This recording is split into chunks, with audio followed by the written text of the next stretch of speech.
That was a weird opening, I know. I pushed the wrong button. It was kind of cool. Maybe I should recreate this effect. I think you know what I'm talking about. So welcome back to Guitar Quackery Live, the one and only live streaming guitar repair channel. You know what? I just said that, and it's not even true. It is not the one and only. Yeah, that's what I used to say, so I kind of said it on autopilot, but it isn't the one and only. How about we say it's the best one? All right, so I discovered there's another guitar repair channel that does live streams from the workbench, so I got to give him credit. And I think it's Marshall Repairs or something like that. Yeah, check him out. I did check him out. I just forgot the name. It looked good. Yeah, different, but also good. I enjoyed watching him. And I believe he's a very competent repair technician. So now, I am going to copy and paste the link to this. Copy from here and paste to here. So that I can send the link. Okay, so I just copied to the customer who owns this guitar. Let me see. I opened the ticket here, and we are going to mark it work in progress, which is what it is. It's work in progress. And I got to find his, look, this is all my customers and stuff. Not just customers. Customer, family, customer, friend, customer, family, friend. No, so there are some friends, right, but a lot of customers. Okay, and that's the customer, and paste, and off it goes into the wherever these messages go. Web. All right. So now the customer has the option, it's all optional, to watch me as I work on his guitar. Now, I don't know if you noticed, but I have these earbuds this time. Well, if you're a regular. If you're not a regular, maybe you don't even notice anything. I usually don't. So I'm going to try to listen to something while I work, because this can be intense. Now, this time I did something different on Instagram to announce the live stream. So let's see if the new way of announcing generates some more traction. Oh, Dr. Grandpa Joe is here. So, yeah, what I did was I recorded the announcement in a different way than I normally do. Where's Instagram? Okay. That's it. Okay. And focus. And there's a link right here to this actual live stream. So let's see what happens.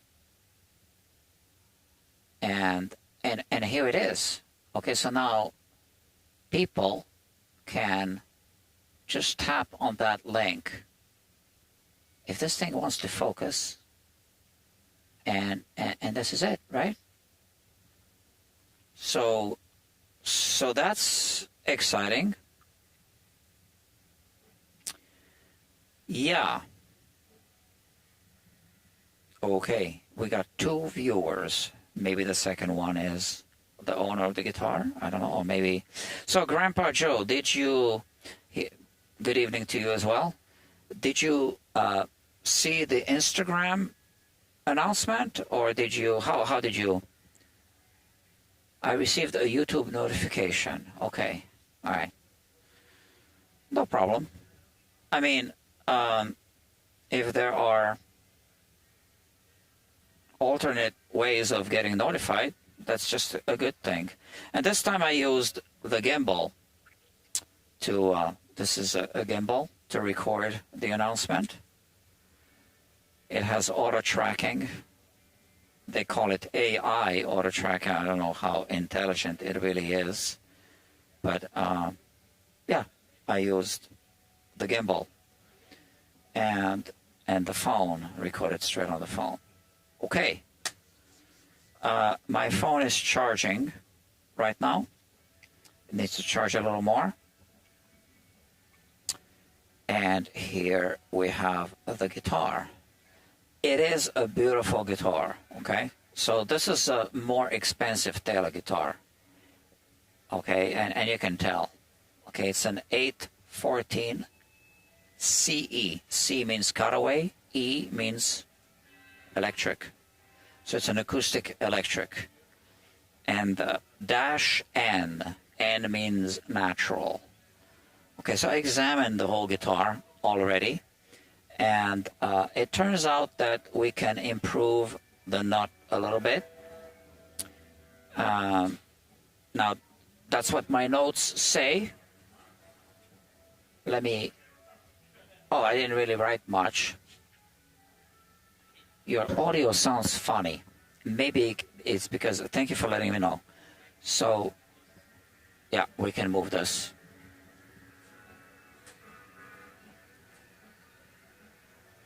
Thank you for letting me know. Maybe it's because of the earbuds. So let's, and give me feedback, because that's valuable feedback. I do. So now they are here. Tell me if it improved. Please. Yeah. Thank you. Oh, thank you, doctor. Hi.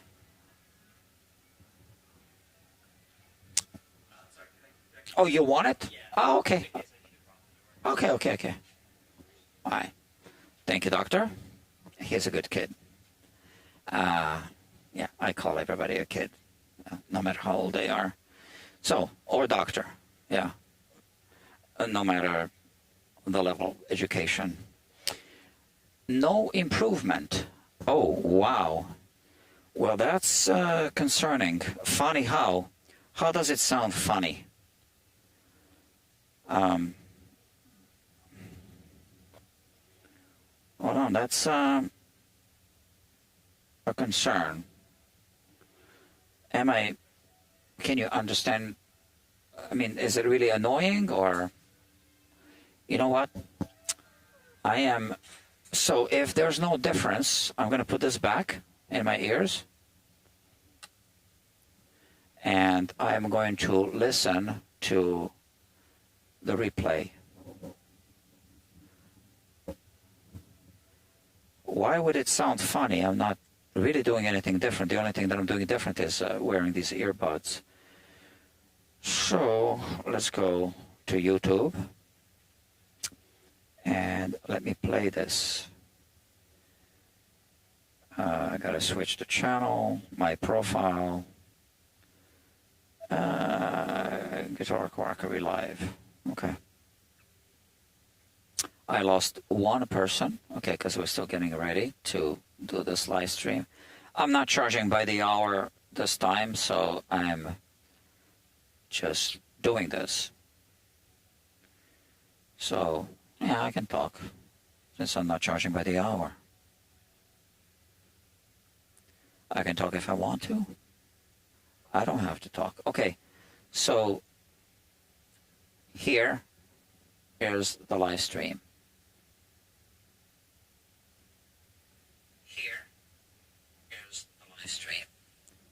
So this is not even connecting to this, because it wants to connect to my computer. Okay. So my audio sounds funny.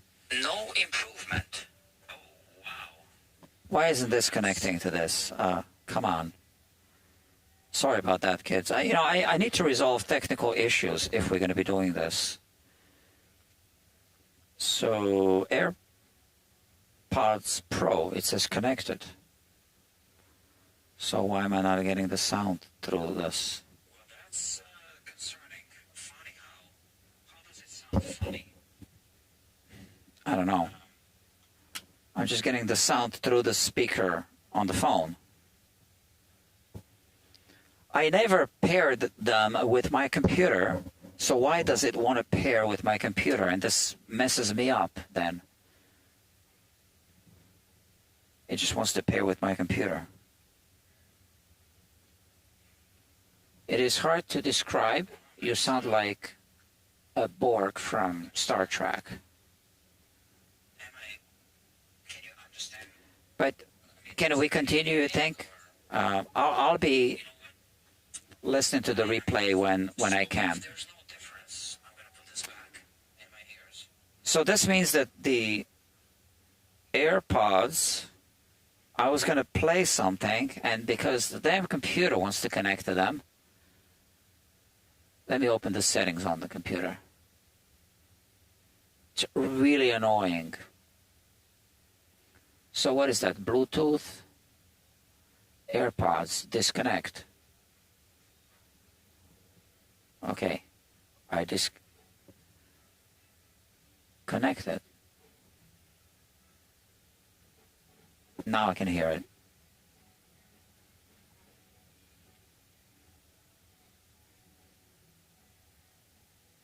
It must be your sound.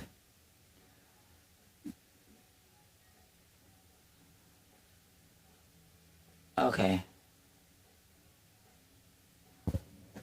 Maybe shut off the mic and reconnect. So I'm listening to the replay, and it sounds fine.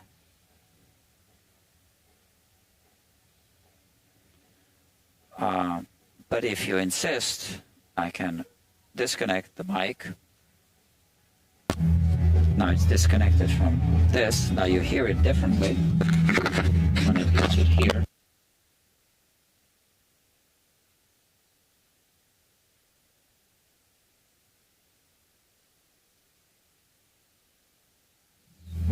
Connecting back, I think. 1, 2, yeah. And now we're connected again. Does it sound any different? I'm going to shut down and reconnect. It just sounds like a coarse or a very short delay. It's really not a big deal. Okay. Thank you, Sean. Dr. Sean. All right, let's get to work. Well, I didn't want to just continue if the sound is annoying. It's not a good experience, right? So nut repair comes first. And then a couple of frets when we remove the strings. Then we polish. We're also going to do a neck reset. So I actually want to do that before I remove the strings, you'll see. Now, if you read the Taylor guidelines, they want you to do the neck reset in a way that I think it's a little bit too convoluted. And I'm not going to follow that procedure, although I know what the procedure is. It involves these clamps, and I really think it's maybe a little too convoluted and doesn't make a difference. I don't think it makes a difference. I'm not convinced. So, but if you want to pass their test, well, you got to do it their way. That doesn't mean that you can't do it the way we're going to do it. So, all right. Let's point this camera in this direction.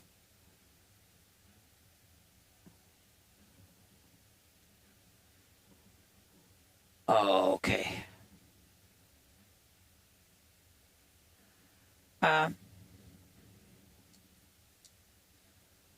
We'll see who comes on. There was a little discussion that I had to share an opinion.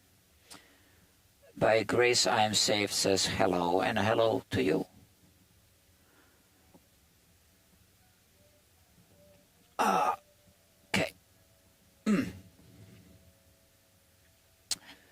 here we go. So the nut is a little high. And there's also an interesting thing. I actually made an Instagram post about this. I'll show you after I refocus the microscope. So here we're focusing. So you can see how this string, how it is, yeah? And, I just thought that was interesting to show you. And now if we zoom in on this, you can also see how it's slightly unraveling at the back end of the nut. And now if I try to tune the guitar,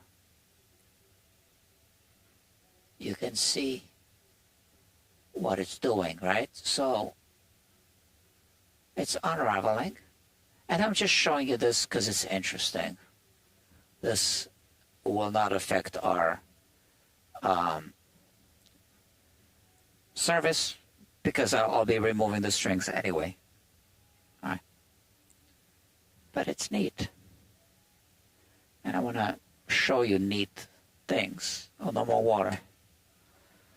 I drank it all, which means I'm plenty hydrated, I guess. I believe that some of the strings are a bit higher than they should be. That's it, yeah. Gauge 43.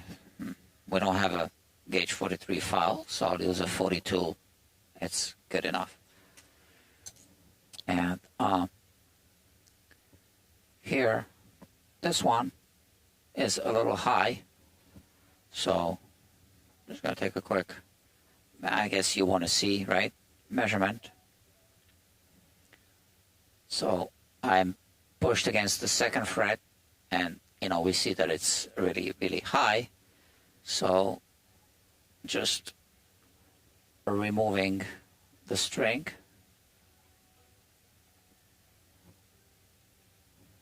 So we can access this. And you know what? I do want to put something here. Some kind of protection. Maybe this. Is this good enough? This should do the trick. Yeah, there you go. All right.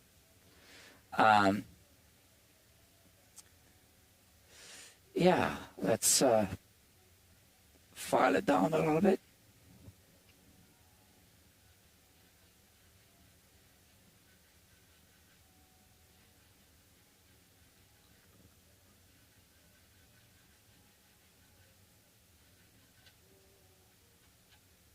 So this is something I noticed when I was examining the guitar.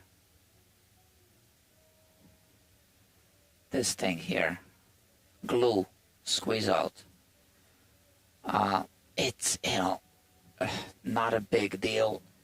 I mean, to be honest with you, I can only see it through the microscope. When I look at the guitar like this, I don't even see it. I'm not gonna mess with it.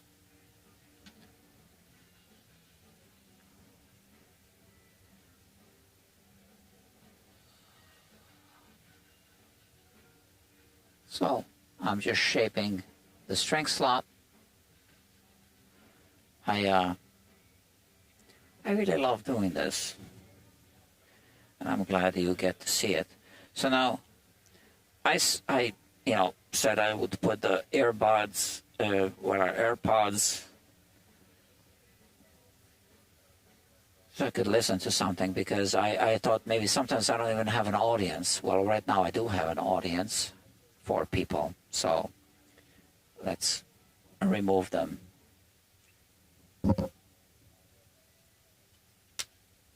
Because I can't talk and listen to something. I was going to maybe listen to an audiobook or something of that nature. Or even watch a YouTube video about guitar repair.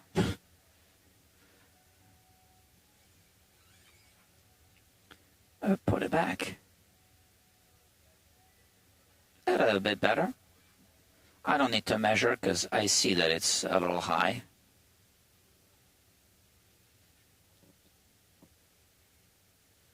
You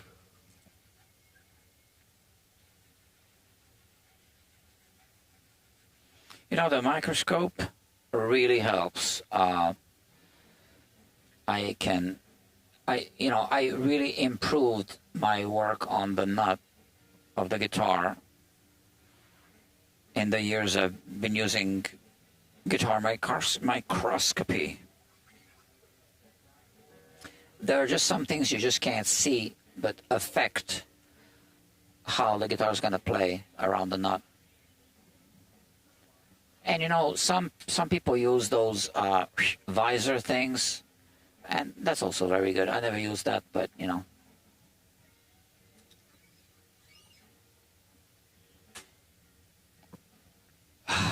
Okay.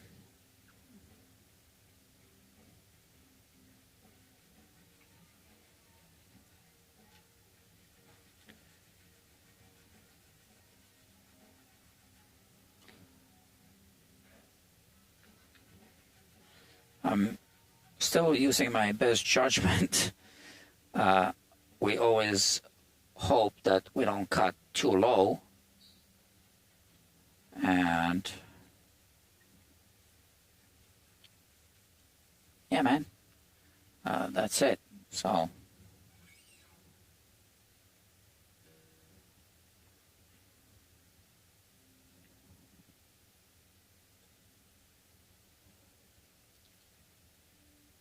this is good for a nylon string guitar. Yeah, we do it a little higher than on a steel string guitar for obvious reasons. So I'm good with this one. Next string, 35 gauge. Yeah. Well, I have this new trick, right? I can play YouTube on my phone and watch your comments. What's the magnification of your microscope? Well, oh, Dr. Bob Perrone says we're here. Yeah, thank you, doctor. So magnification is low magnification. So what you need to look for in a microscope isn't so much magnification as resolving power. When you magnify too much, you lose the depth of field. It's too shallow, so you can't focus at I'll show you. And then we'll talk about the magnification. So here we have the string slot, and now, you know, we're focused, right? Everything's in focus. When I magnify more, now I'm focused at the bottom, but not at the top. So now I have to change focus. So imagine if it's magnified even more. It doesn't really help. So the magnification of this microscope, optical magnification, is 7 to 45, depending on the zoom setting. But then when you watch it, and that's through the viewfinder, viewfinder, yeah. But then when you watch it on your screen, well, if you're watching it on a big screen, then that magnification is a lot more, right? It becomes really big. But that's fluff magnification. You really need to pay attention to the resolving power of a microscope. So how many little details can you see with the magnification? That's really what counts. So you can have a lower magnification with a higher resolving power and see more details than if you have a higher magnification with a lower resolving power, right?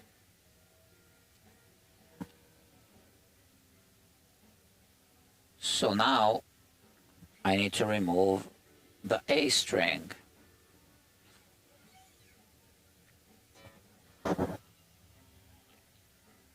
That's really high.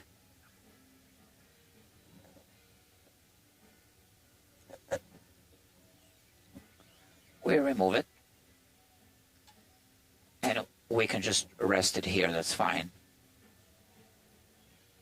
We have that little protector to not damage the headstock veneer. The string is here, and now we work on this. So I'm getting off of these strings the number 35 gauge here for the A string. So we don't have a 35 gauge file. The closest we have is a 36, which is close enough.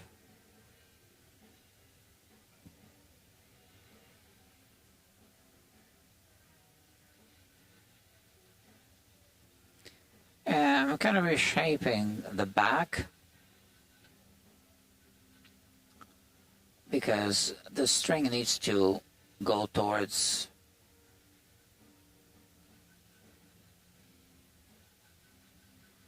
the tuning machine, right?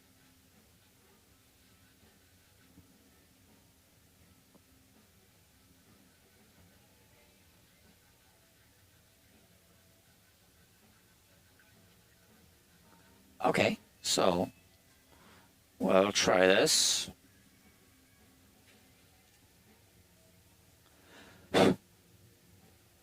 So do I still sound funny? I don't know why I would sound any different. Same settings on my computer. Same microphone. I didn't change anything. Still too high. You know, whenever I sit down, so here's the funny thing. I've been going to bed earlier and I've been sleeping less hours. And I even got a notification from my phone that my sleep pattern has changed and that I'm sleeping less hours. So I think my body is adjusting because I'm really trying to fix this thing, you know, that I don't sleep enough.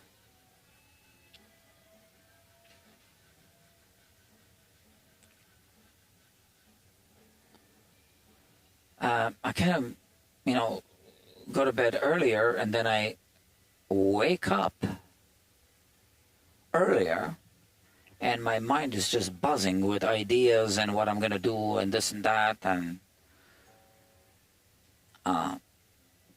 then I keep writing things down. My phone is right there when I sleep, and I have the notes on my phone, and I write down notes, like good ideas, some of it for YouTube, some of it nothing to do with YouTube.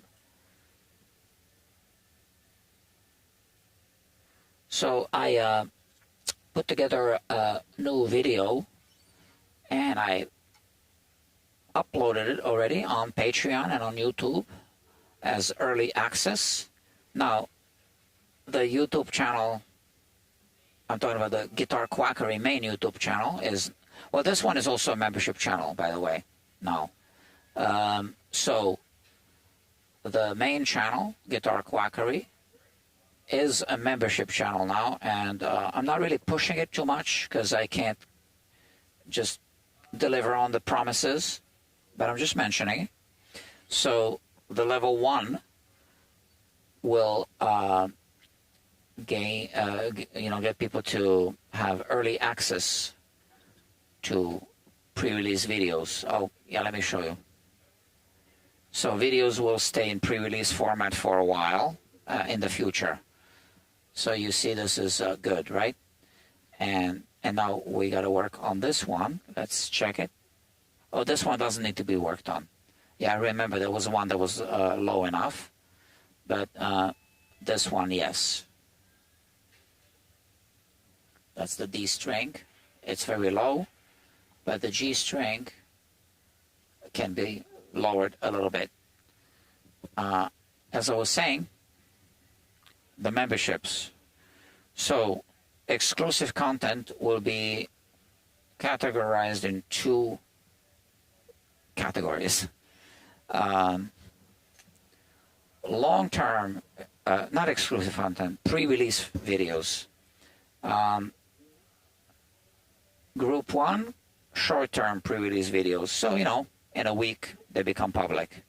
And then group two, long-term pre-release format, which means they will stay in pre-release format for 6 months to a year. And that's obviously to give the viewers who sign up a little bit more bang for their buck. Like, okay, I signed up and I get to see what others won't see within the next 6 months or a year. So the G is going to be a 40 gauge, which does not exist. So I'm going to use a 42 gauge. It's fine.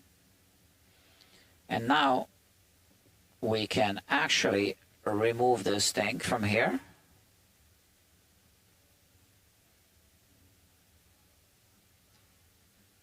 And I don't know if we need to place it here. These strings don't have windings, so I don't think that's necessarily necessary.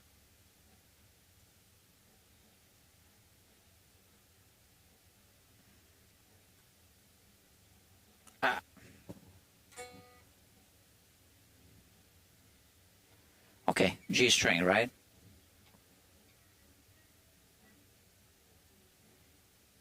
That's fine. That's not going to damage the veneer, right?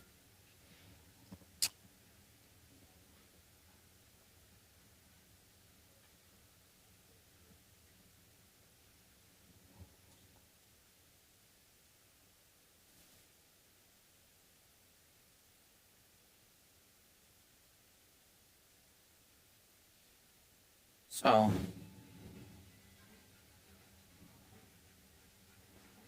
just a little bit on this one. It wasn't too high.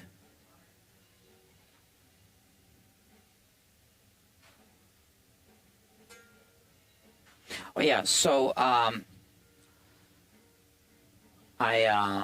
have 2 different formats for the memberships. A different format on this live channel than on the other channel, because I don't have any videos here, just live streams. So they are, yeah. So I just started this so that I can monetize a little bit, because it's been hard. I'm afraid to look at how much money I spent on YouTube.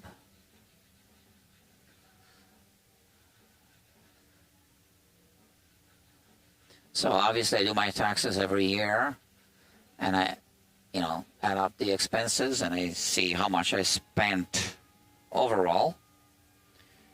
But I never made a spreadsheet that specifically pulls supplies and equipment out of the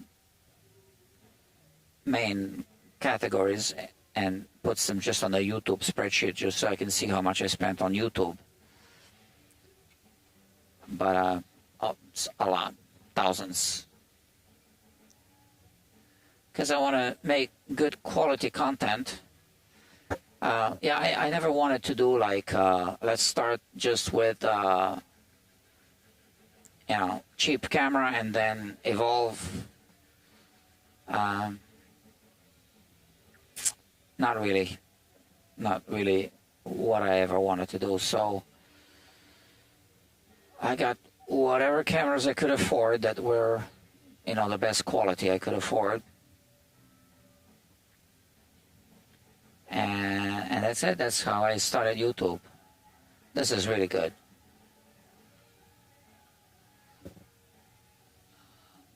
All right.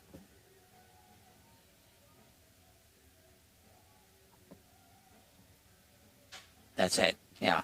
It doesn't recoil it back all the way, because it's a nylon string. But here, when I hit the second fret and then go to the first fret, that's what it is. Yeah. All right. Let's see. Oh, Dr. Aficionado is here. Okay. And by grace I am saved says, LOL, that answered my question. What answered your question? When was this posted? About the magnification? I don't know now. I lost track of what I was talking about. Okay, next string is a 32 gauge. We have the exact file for that.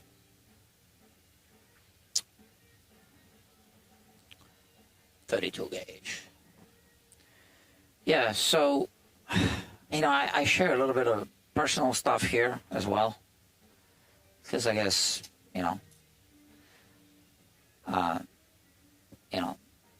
there's to spice up the content. So I have the sleeping disorder, I'm aware of it, and eating disorder as well. So, been trying to regulate both a little bit. And let me see. What are we starting off with? Not too bad, but just a little improvement.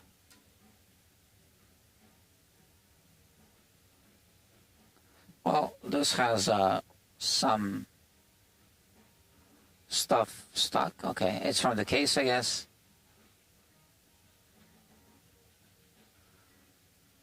So got to be careful with this because it seems like this was cut as a V shape, V as in Victor. So now I just hit the sides and this went down. Obviously, we want to make sure that we're not cutting too deep. No, we're still good.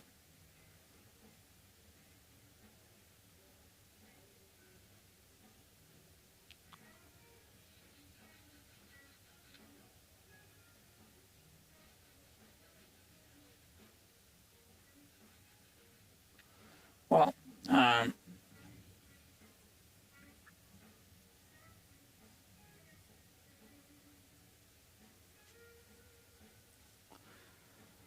so our friend Rubbish Guitar Bloke, I guess he might join later. He had a comment on one of my videos, and I wanted to kind of discuss it with a group. But he's not going to be joining soon because he's in England, and he's sleeping now. So it's about so he said that he doesn't want to see models, that he doesn't care for Instagram, and he doesn't care about young models being on the channel. I wasn't looking for a young model. So he's talking about Eva Sita, who, by the way, I'm helping her now something. Couple of things. She's going to help me later. But there's more going on that is kind of like unexpected. I didn't even want to say that she's a model. In fact, I didn't even know until she told me. Because that's not what I'm looking for.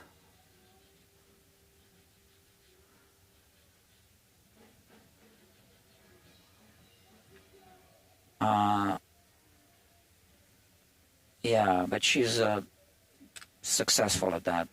And I had no idea when she first said that she's a model, because I've met a lot of people that say I'm a model, and they have a couple of pictures. But she's like the real deal. And I'm honestly not interested in that at all. In fact, it was when she was here and she was singing. Well, if you watched the first live stream when she was here, just to fix her output jack, I mean, you have to admit that we kind of had really good communication here, and then she was singing, and that's the part that I'm interested in. So she's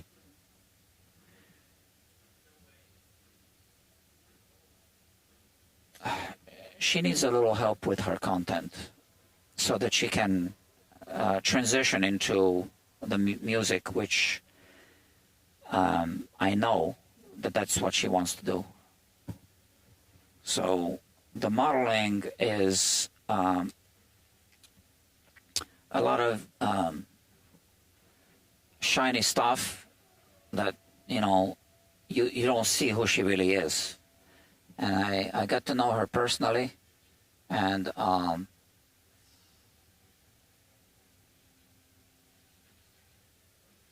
she needs to move out of town by the end of the month, unless something changes. And I proposed something to her today, but I'm not going to talk about it. We don't even know if that's going to happen. I had an idea that might work for her. I have 3 ideas. I only told her 1 idea. She's thinking about it, I guess, seriously. And I think it would be good if she saw that that was a good idea and went for it, because it's also just a temporary solution, and that's exactly what she needs, and that would give her time to move more like in peace, not be rushed, which is the situation right now. But like I said, I have more than 1 idea. So she's thinking about that one. She couldn't come today. She's exhausted from the fashion week. She was going to come for something else. But I made her preamplifier. So I don't know if you watched the previous live stream. It's pretty much done. It could use a couple of modifications, but that's it. Because again, I'm just interested in her performing, so that's for her concerts.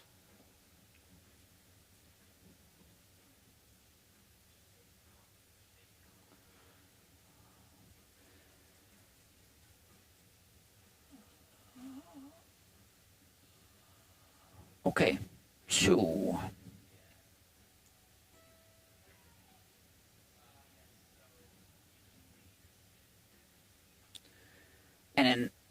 And as far as Instagram, because Robert's Guitar Blog said that he's not interested in Instagram, well, neither was I. In fact, I was resisting Instagram for a long time. I'm still resisting Facebook.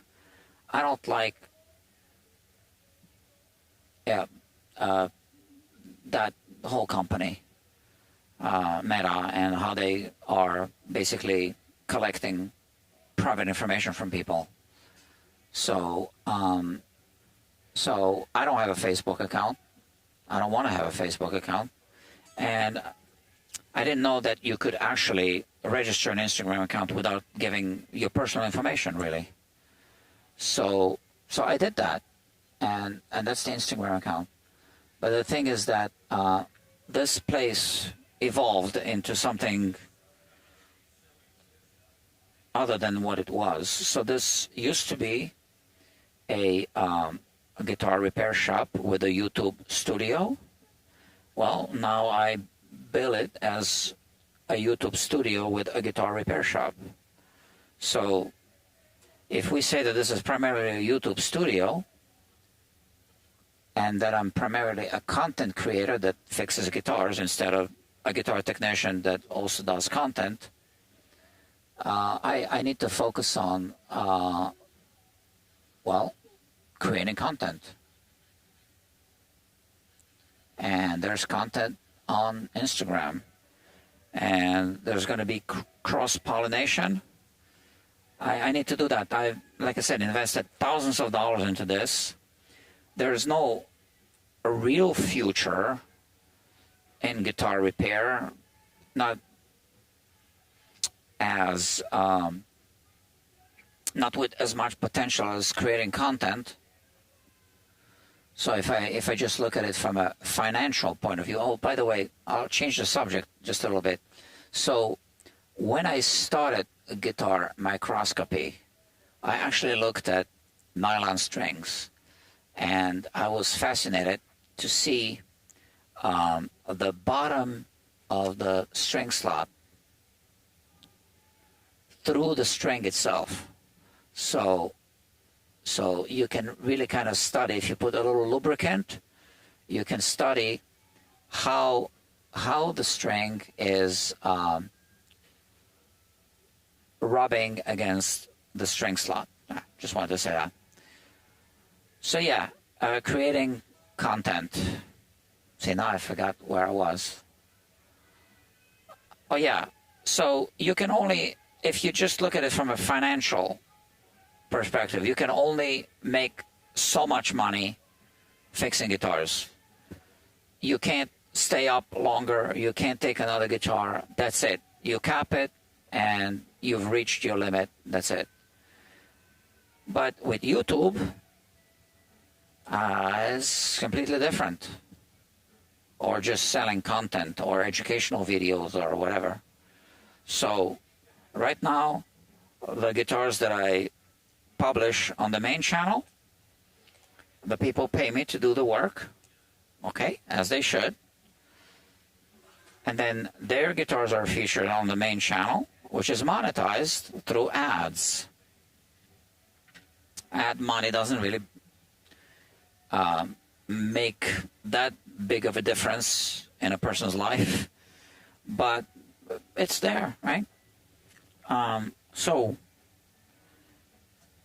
we're done with the nut files. So those guitars actually keep paying me, right? The one that keeps paying me most is the one about the roller bridge. People keep watching that video over and over and over again.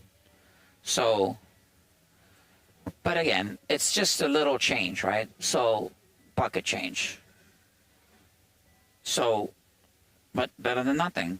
So now, if you can monetize it better, well, I'll get paid for the guitar, and then YouTube will pay, you know, through those ads or whatever, sponsors or whatever, right? Now, I still have a dilemma about sponsors in general, because if I'm going to be reviewing a Taylor guitar, I don't want Taylor to be a sponsor. Or do I? I mean, I happen to like the quality of Taylor guitars and also what the company does with forestry. So that's my honest opinion. So if they want to sponsor me saying that, I don't know. I mean, it's not a conflict in my mind, but from a viewer's perspective, well, they just paid you. So I want to try to monetize, you know, through other sponsorships where there's no conflict at all. And that's hard. The easiest way to do is to do it the way that most guitar YouTubers do it, right? Hey, Sweetwater, I'm going to review something, sponsor me, or whatever, whoever, you know. I don't really want to do that. In fact, I turned down Geiger, and they're sleazy. You know, they wanted to pay me nothing just to send me a product to review. Well, I'm not doing an ad for you for no money. I mean, I know what advertising fees are. So I gave them my budget, my fees. And I said, you're going to have high quality content, and I'm going to say what I think of your products. But the thing is that I didn't really want to do it at all. Because again, it's that conflict of interest. And I had a feeling that they would not even go for it. But, you know, they didn't even answer the email once I gave them the fees.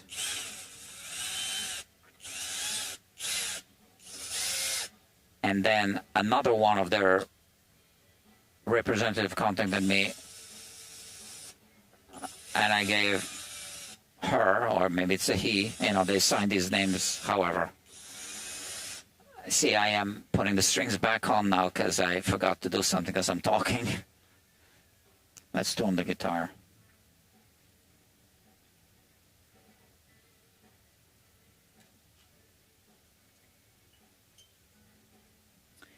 Yeah, I don't like Geiger at all.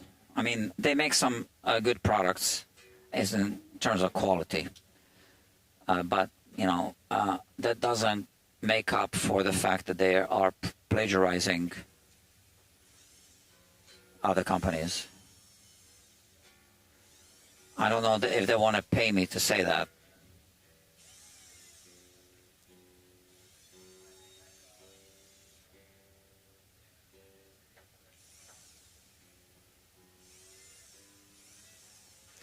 Somehow, I doubt that they would want to pay me to say that.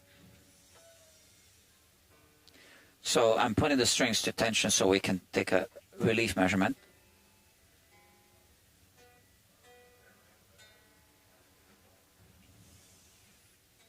It takes so many turns to tune a nylon string guitar. Depends how many winds you have.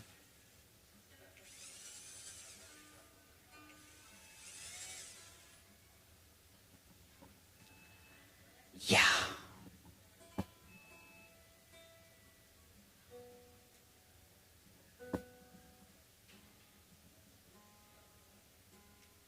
Doesn't have to be perfectly in tune.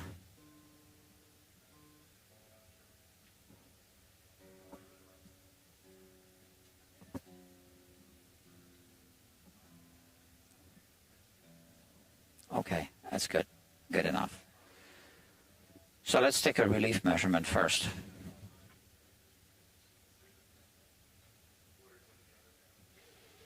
It's a really well-made guitar.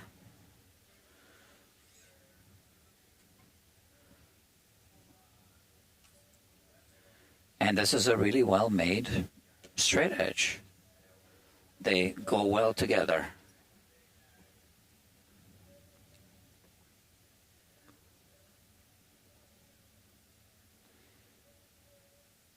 Okay. We got a little too much relief.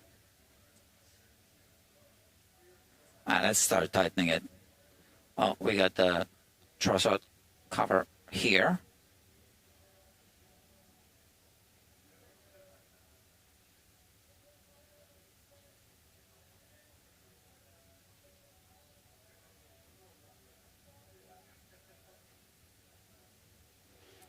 So this customer wants the action to be lower than classical guitar range.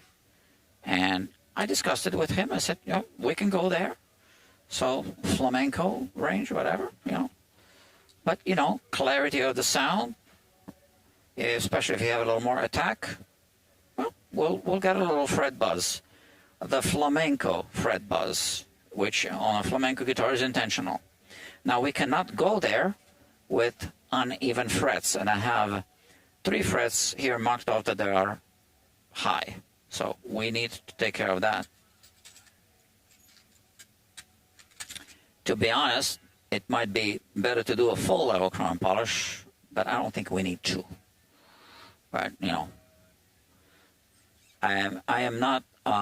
I'm literally buried, drowning in guitars, and I don't need to oversell something right now. Right now, that's not always the case, but right now that's the case. So let's crank it up a little bit. And I kind of like to use this neck rest for this purpose. A little better distribution. Okay.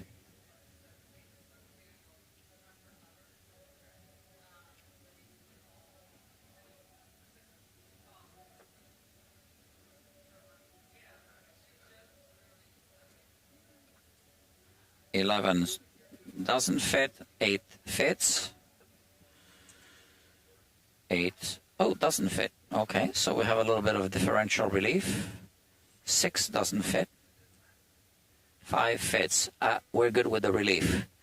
So we don't want to do any more tightening at this point. So we have a differential relief with a little more, and I remember that. I think I even took a note. A little more relief on the bass side. So that's good. Actually, you know, we are at 11, I'm sorry, at 8, perhaps 9/1000 of an inch. That's fine for this classical guitar, unless this part is kicking up, okay, which it isn't. I looked. It really isn't. No, we have a good shape relief. You know, the relief comes in different shapes, and that's visible now that I do the 3D scanning. I'll make a video about that eventually when I collect enough, showing how a relief can really be different from guitar to guitar, even if you just measure it. Like, okay, yeah, but take a 3D scan, and you will see that it's not the same thing if your measurement on the 8th fret is the same. So now, with the relief adjusted, let's see what we have in terms of string height. So he says he wants lower. Okay, so now it's 95-ish on the treble side, 1/1000 of an inch. And this is 120 something, I can't tell. So now we are going to, so on the Taylor guitar, what you don't want to do is lower the action by shaving the bottom of the saddle. Now, I'm not saying that you never shave the saddle. I'm just saying that's not how you lower the action. So why would you ever shave the saddle? Well, sometimes with age, guitars age, right? And then you can have a, so this is called a soundboard deflection, this. So sometimes, let's say that this is the bridge, you know, it pulls evenly, but sometimes it pulls more on one side than the other side, right? And you are not going to fix that simply by changing the angle of the neck. So in that case, you adjust it so that the lower side is where it needs to be, and you're going to have to shave off a little bit from the high side of the bottom to get that side to where it needs to be. So guitars age differently. And now I'm going to remove the strings, loosen the strings.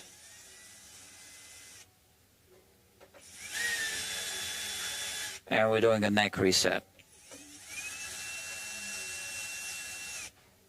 Maybe. Well, we're definitely removing the neck.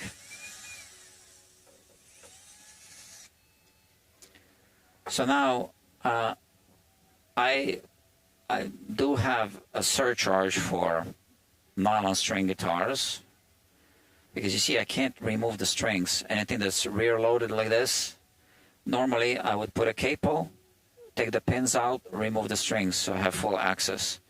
And here you can see that that's not possible.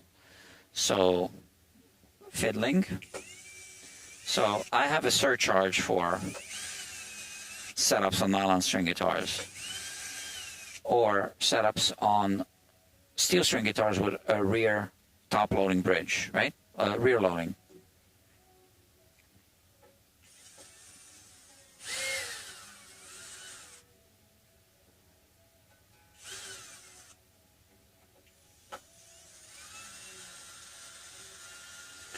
We might need to remove the neck a few times, and this is why I like to do it with the old strings on, because I don't want to risk no strings. Okay. So inside there is a sticker, and these strings are still a little too tight for me.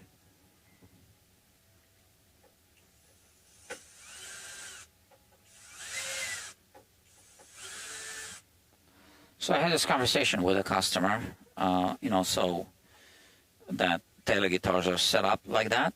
So they're designed to be set up like that. And here we have a bunch of Taylor shims, neck shims. So is my sound better? Or is it the same?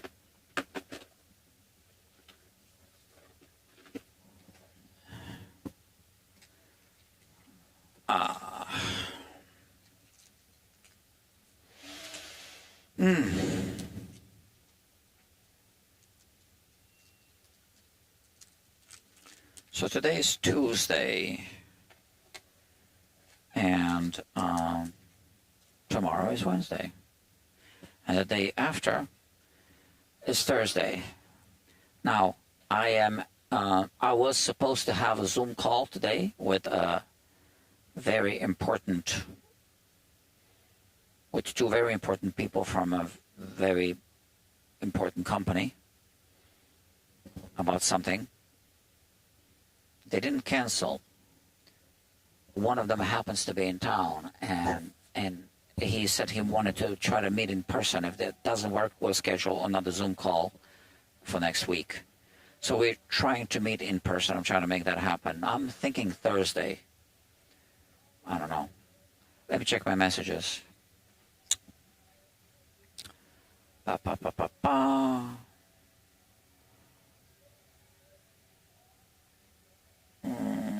Oh, I didn't attach the PDF to this guy. Oh, sorry.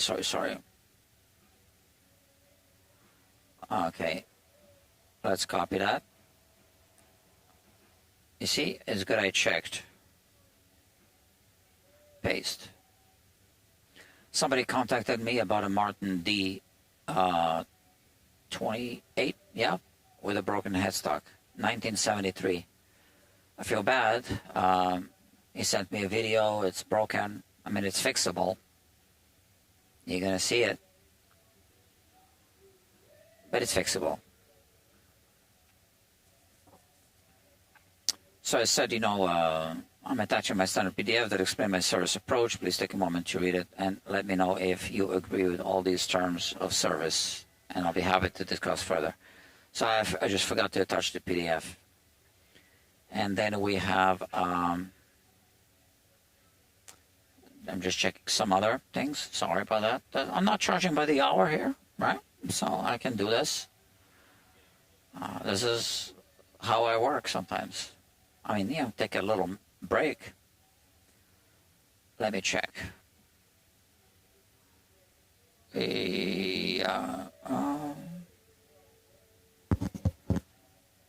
Okay.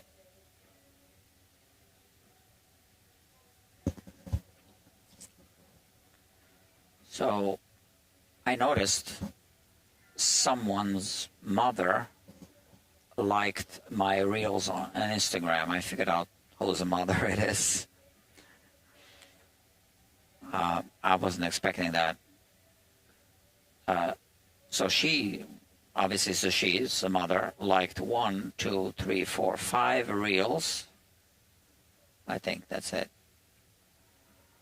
Should I follow her? I'll check out her channel. Account. Is it called a channel? All right. And I want to see how many people watched my announcement.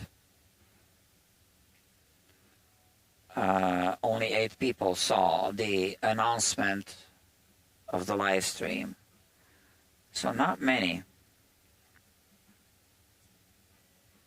And there was an announcement for the previous live stream. Was that it?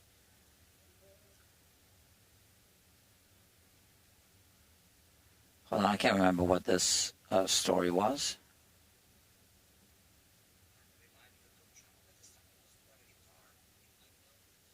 Oh no, this was oh, sorry. Oh yeah, so I posted this yesterday.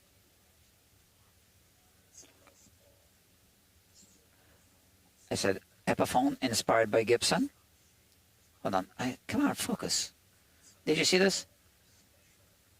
And then I said, you know, like this, and that, did they really get it right? You know, well, it looks like a Gibson headstock. So let's look at the other side. And did they really get it right like a Gibson? And then, oh, yeah, they nailed it.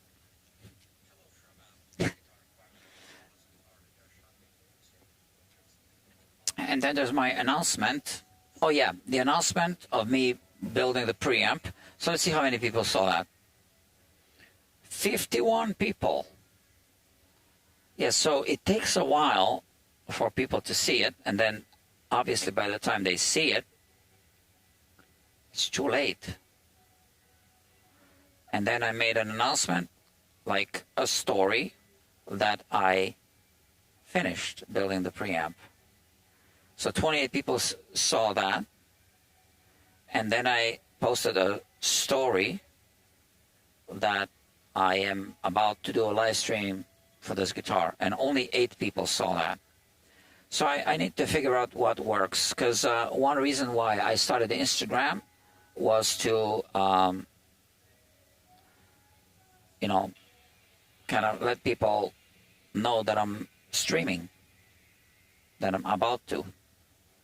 Hi, no problem. Okay. So now we need to figure out how to remove that sticker. Now the sticker on a fancy Taylor guitar is different from the stickers I have. Let's see. So we want to try to remove it without damaging it. So what I'm going to try to do is use this feeler gauge to kind of remove it without damaging it. And sometimes that's not going to be possible, because if the glue is old,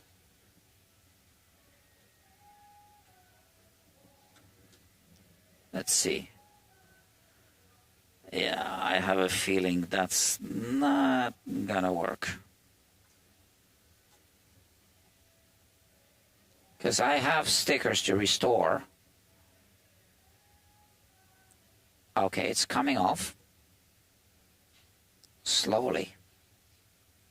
I'm slowly pulling it. And it's still sticky, so the feeler gauge is actually glued onto the bottom of it. At the corner. I'll show you when I remove it. Now, I'm just trying hard not to rip it. Or should I say trying soft not to rip it.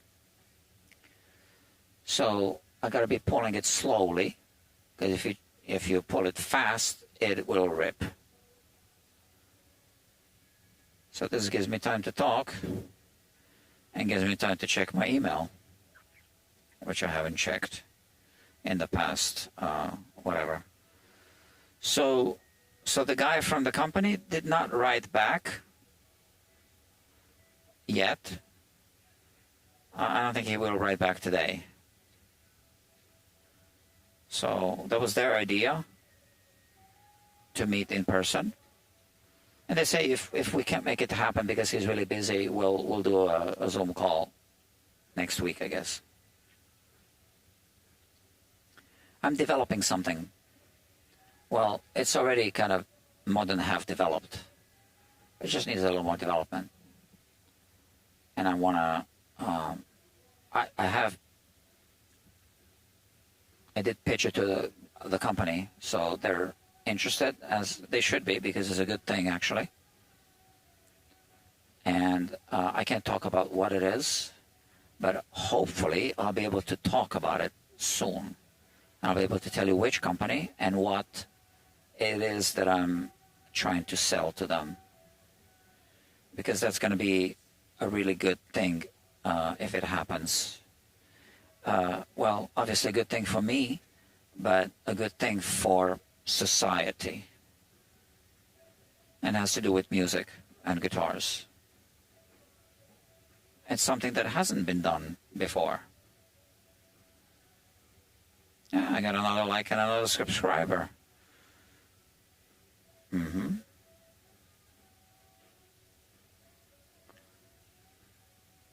since last time I opened Instagram just a few minutes ago. So with the Instagram, in less than 2 months, I got 3,381 followers. I think I might have lost a few as I posted my last reel about Asian spotted lanternflies. I know it was going to ruffle some feathers, which it did. Some disagreements. The sticker came off.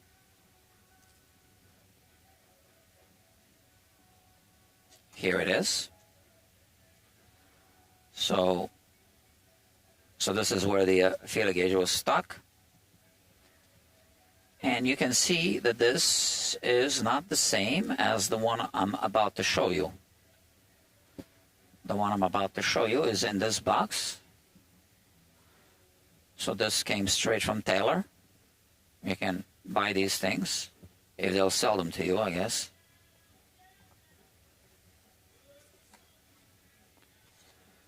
So this is an old one, but I have these, to restore right there. So those look like, oh, here's another. Oh no, there's no more stickers here. Can throw this away. But that's more like regular, for regular Taylor guitars. This one says made in Mexico, this one doesn't. So this one came off of a guitar, I just kept it for whatever reason.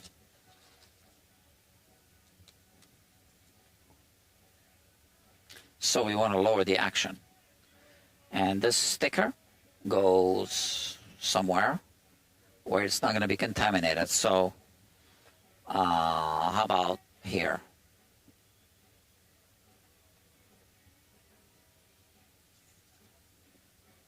Okay. So this is how I hung it. It's on the feeler gauge right there. The feeler gauge has a hole and the screwdriver is holding it. Because I'll try to reuse the same one. Okay, so now here's the deal with Taylor neck resets. So if the screws are loose, I'll be tightening the screws the way I tighten them. So if I change, I need to take a measurement when the screws are properly tightened. And often I find that they are not, or that they aren't any longer properly tightened. So we'll find out. I have this little tool I made, which looks like this. Okay, so this, and then there's this, right? And this is used for leverage. Okay, so now there's a screw right here where my finger is. So I place that thing there. And now I take the Allen key that's just used as leverage, right? And I push it inside the way I showed you. And now I see, oh, I can't tighten it, so this one is tight. So, okay, we won't need this. This isn't the best tool, but, I made it like this. And here we have, I believe that's for the Taylor. I always keep forgetting. Yeah, it's 7/16. Is that it? I don't know. Is that the one? We'll find out. Yeah. So now I tighten the screw that's here at the heel of the neck, and there's another one here. So I did tighten that one a bit. And I tighten this one. Go back to the first one. Yeah.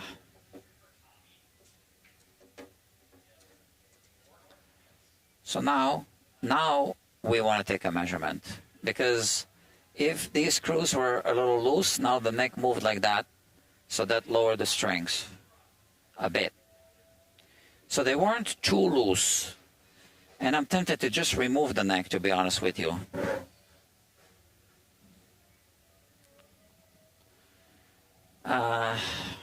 Yeah, just to skip this phase. So normally when I see that they're significantly looser, I am going to just do this, put the strings back on, and then take a measurement. But now I'm just going to remove the neck.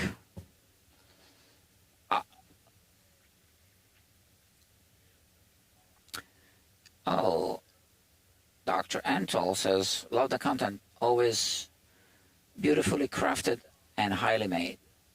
Thank you. I don't know why this isn't more popular. Yeah, that makes two of us.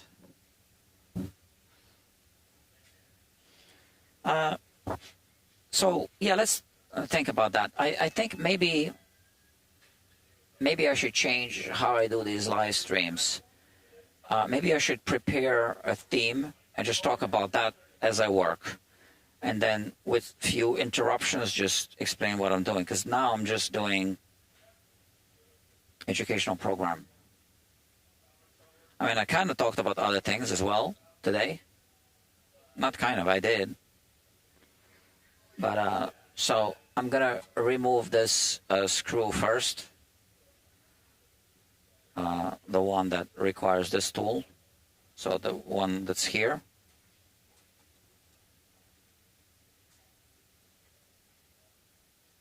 So let's say if I talked about,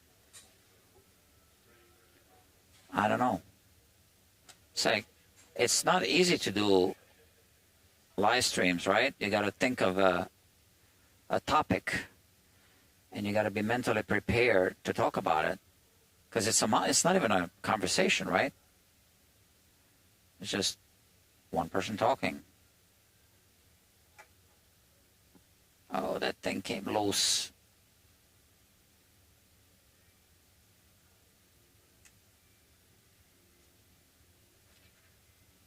Okay, I gotta repair this first. See, this thing came loose. Not a big deal.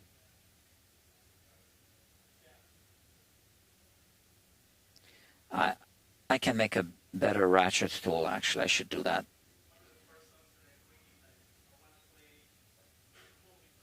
Okay, so.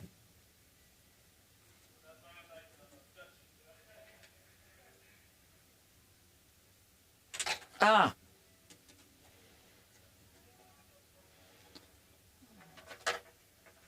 Fell out. Not a big deal.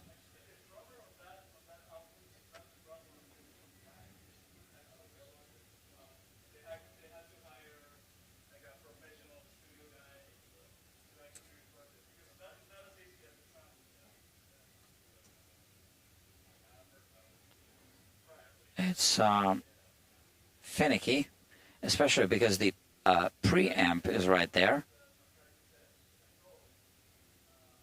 But I just need to loosen it with the Allen key, and then I just can keep churning it by hand. Come on.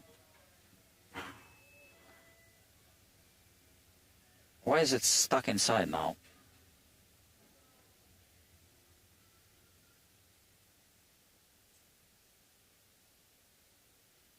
Maybe it's the wrong size Allen key. I think it is, yeah. It looked kind of small.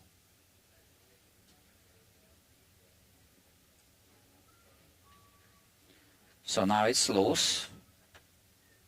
And yeah, I can unscrew it by hand now.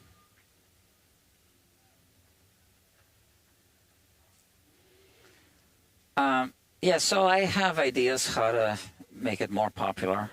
One idea is what I just said, to talk about something else. But who's going to come up with the topics? And then I got to talk about something.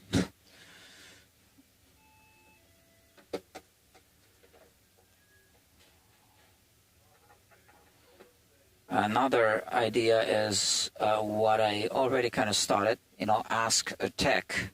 Oh, this could have been Ask a Tech. Ask a Tech how to do a tailor setup. I should have done that. That kind of thumbnail, I think, attracts more viewers. I can still change it, right?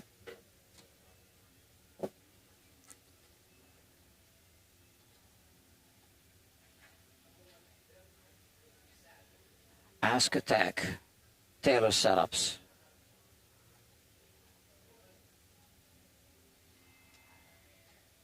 I think I'll do that. Why don't I do it now? See if more viewers come. This will just take a minute. Ask a Tech. So I'm opening my thumbnail generator, which is Affinity Photo 2. I don't have a thumbnail generator.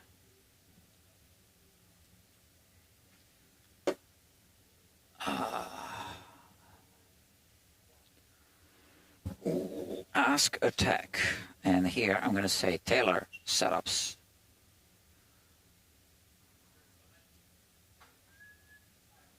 Tailor setups.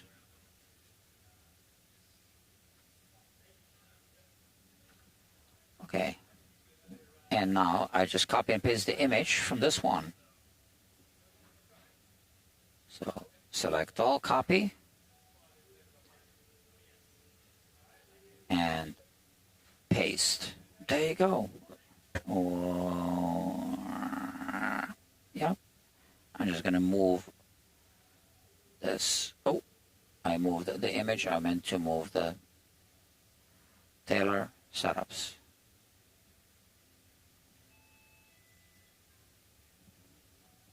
And now move both of them a little bit. Yeah, I like that. Save. Ask a Tech. Ask a Tech. Tailor setups.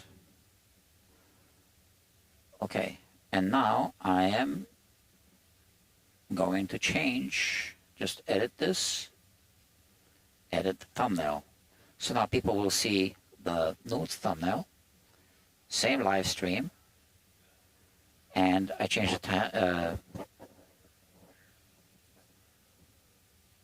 yeah, because now we're getting into the neck reset. Ask Tech about tailor. All caps, yeah. Setups with neck resets, with neck reset. Save that. We'll see. See, this didn't take long.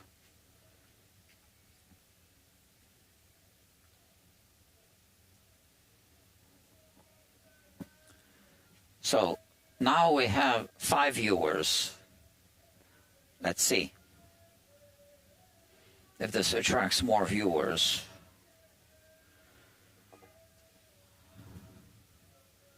Because we're not too far into this.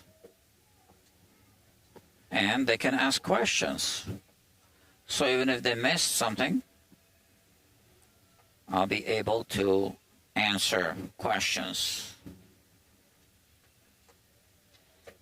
So next time I got to think about that and make the Instagram announcement the same way.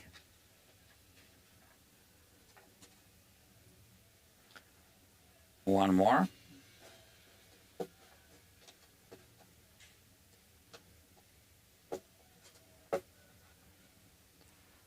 So that's a neck reset on the tailor.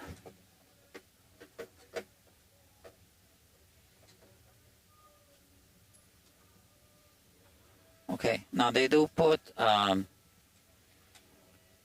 wood filler sometimes, so this neck is going to come off. We know that.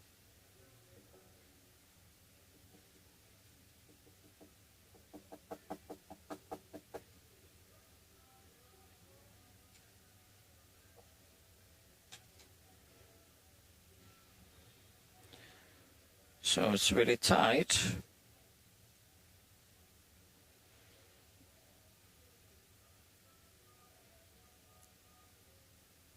It's wiggling.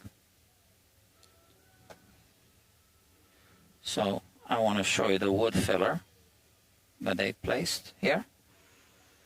And you know, it's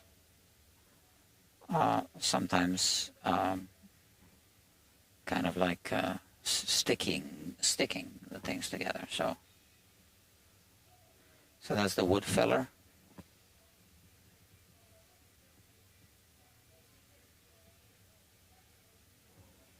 Right? We see it right there. And the neck came off.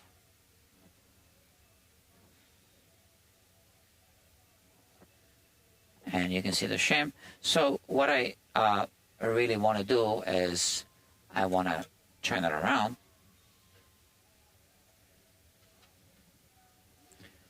And now we'll look at the shims here.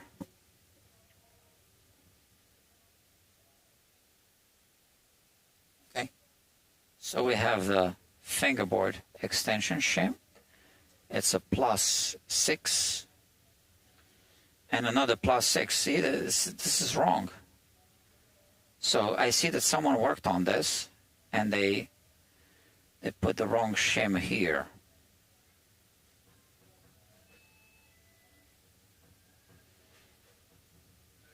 So if this is 6, this needs to be 12. So what does this mean for us? Well,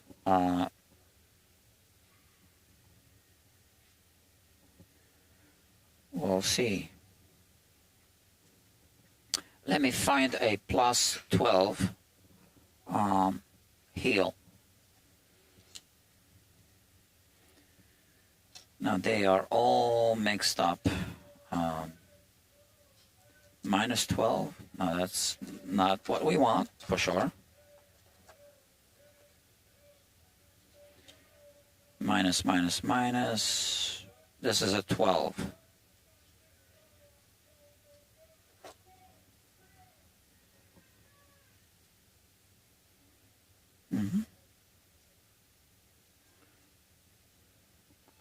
So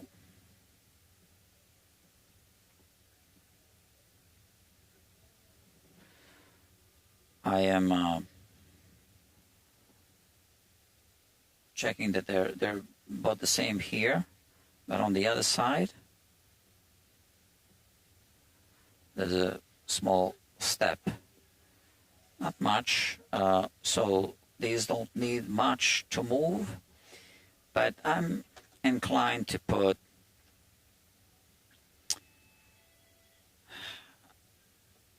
maybe a 10 and a 16. So this is what was in the guitar now. We'll save them here. And I'm gonna put a 10 and a 16. And then we'll see what we get.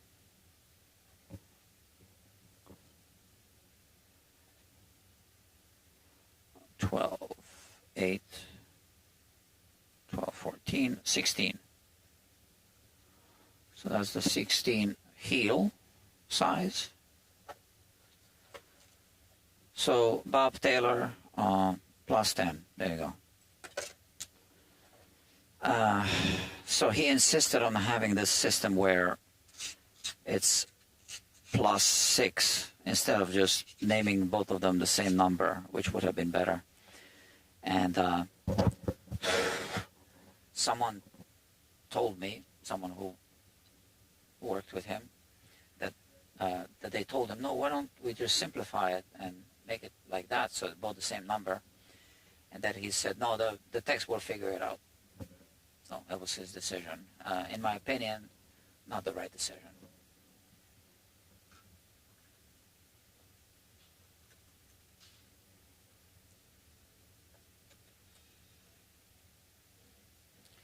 cleaning up some of that wood filler.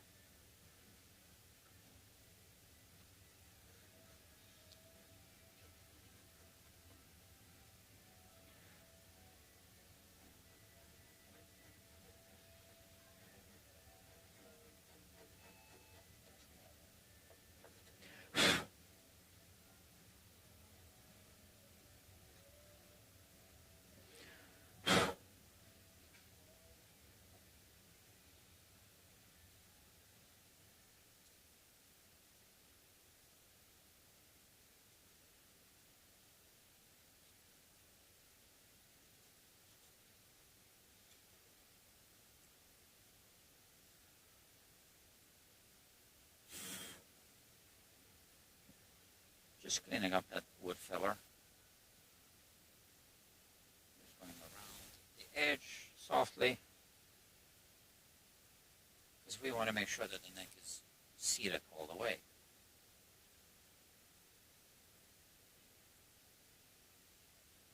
Obviously, I'm very careful.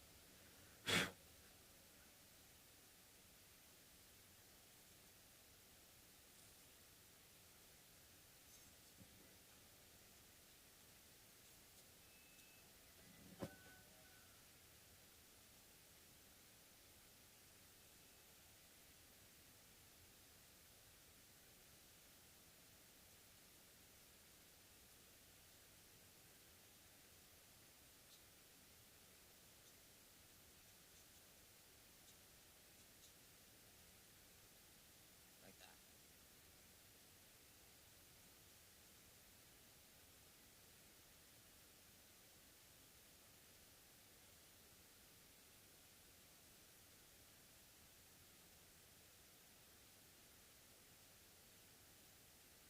Okay, and now I gotta make sure that this is clean enough. So we do have some wood filler here on the side and here as well. I'm chipping it off.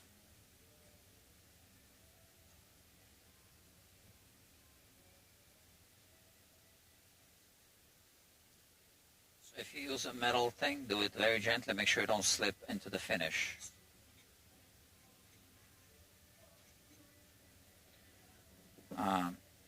I'm going to leave this wood filler here because I removed, the matching side, so I'm sure it's not going to be too tight. So for now, I'll just leave it.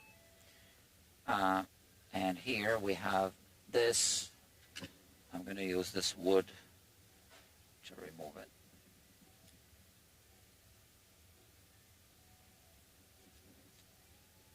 Or maybe I can get rid of this as well. Yeah.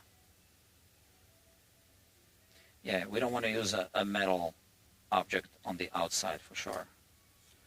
On the inside here, I had to get a sharp edge inside, so I used that, but we don't want to use a metal object on the outside.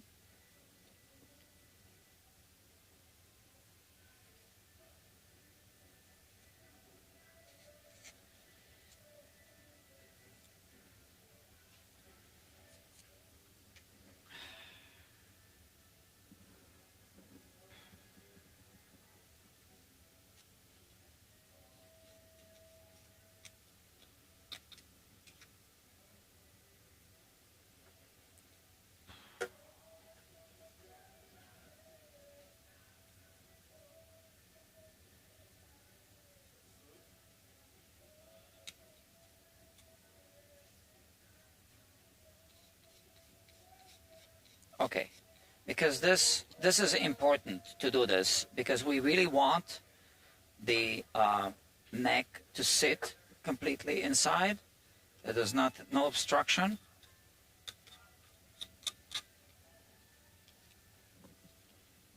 Okay. So this is what I see sometimes on Taylor guitars, that the saddle is too low. And basically, it tells me that someone shaved the saddle. So some technicians, unfortunately, don't know that the Taylor guitar, and not criticizing them I didn't know either at some point, that a Taylor guitar is different, that you need to reset the neck to lower the action or raise the action. So I didn't know that until I found out. So I see sometimes that the saddle has been shaved, but that was, a long time ago when I was little. Now I know. Yeah, we don't know everything. I mean, they don't tell you these things. I didn't go to luthier school. I don't know if they would have told me if I did. So, plus 10, plus 16.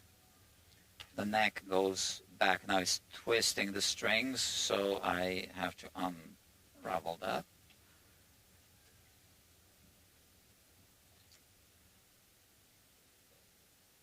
Okay.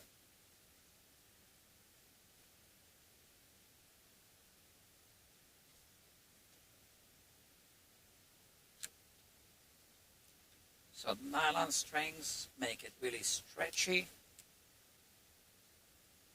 Gotta hold it on the outside. Oh, come on. And why is it like that?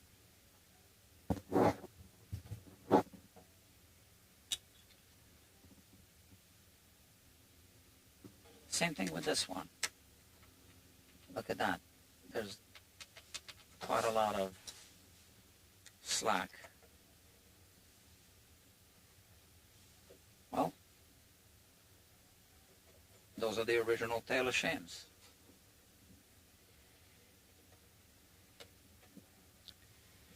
So, okay, let's put the screws, the bolts back.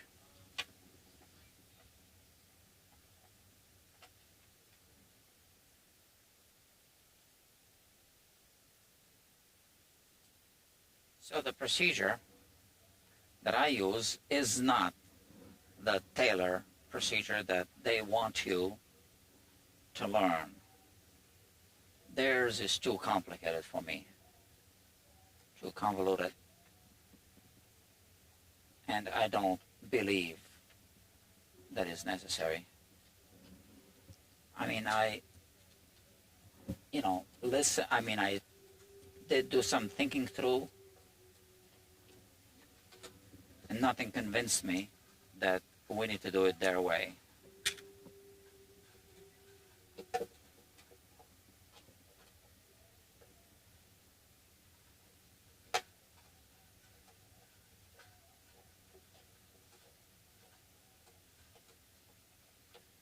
So what I do is I, finger tighten a little bit. I don't believe that this is really needed to take the measurement, but I'll put it inside anyway.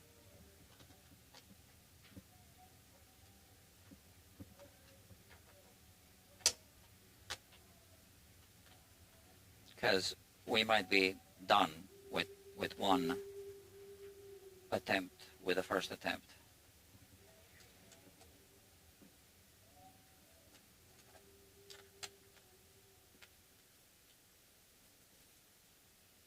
So I'm finger tightening it now, and now I will tighten it more. So they want you to clamp it like this. I can see a logic, but it's not just about clamping it like that. It's the procedure of tightening.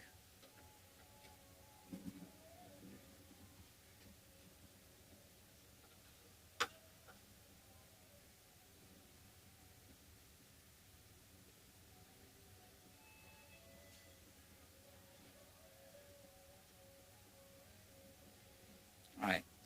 So now they have a procedure there. So, I only finger tightened these things so far.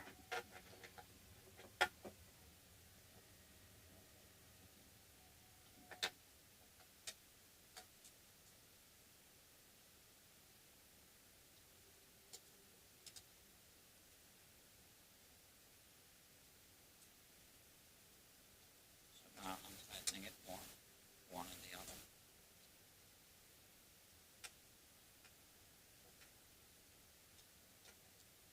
Just going back and forth. And now this one.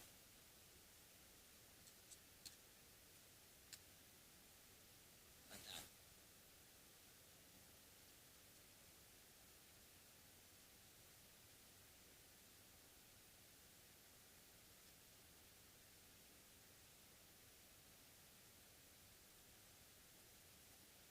Okay.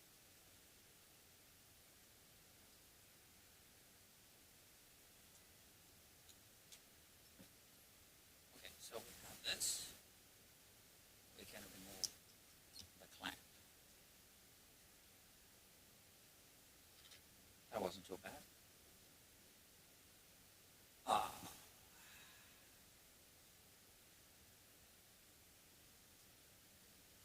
There's a little gap. We can fill it with the wood filler right there. That's by design, by the way. Because if the neck moves, it needs that gap to, whatever. Let's tighten the strings. Tune it to pitch. Oh yeah, so since I uploaded the Ask a Tech thumbnail, we didn't get more viewers. Maybe YouTube isn't recommending it anymore. Yeah.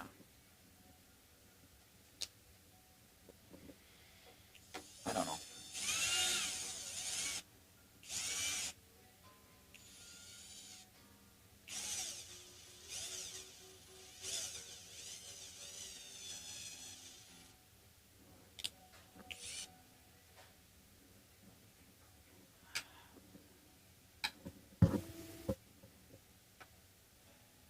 Yeah, I got it.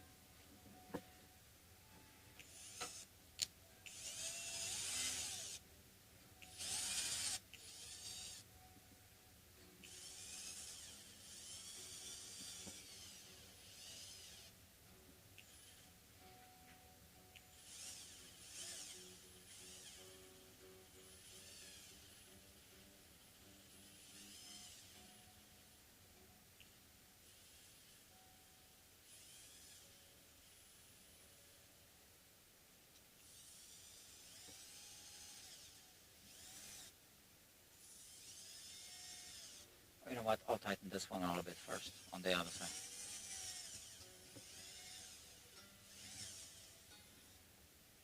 I think that's the action he's gonna like.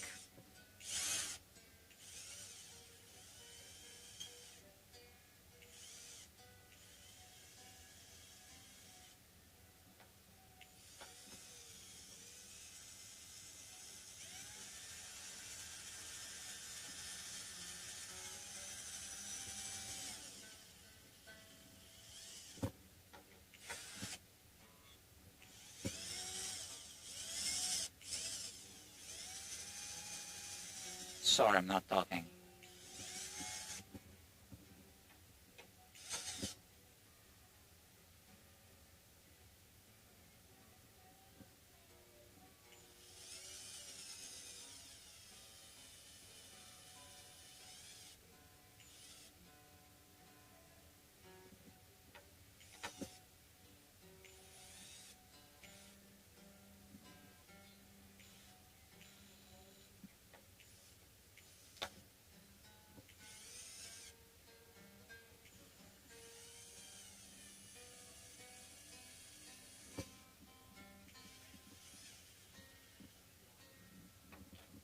I went too far.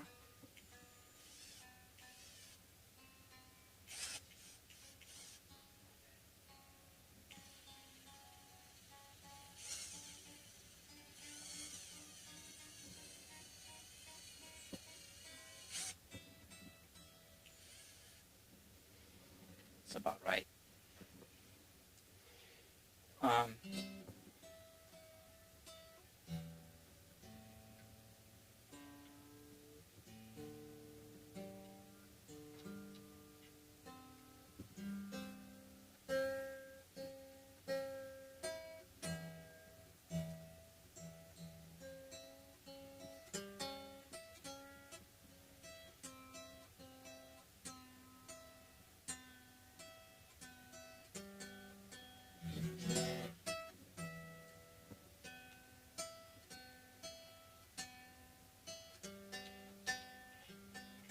There's a little squeakiness.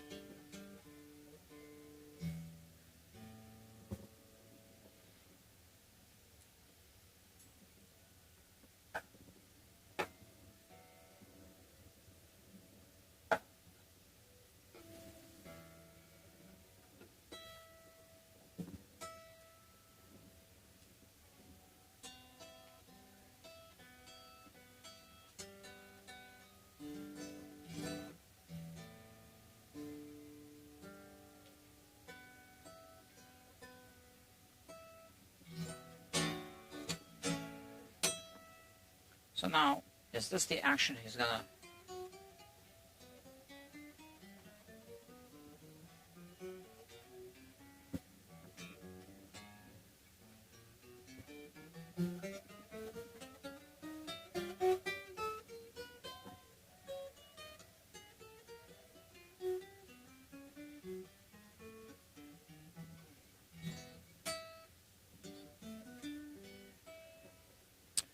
It's too low for me, but it's like, you know, flamenco guitar territory.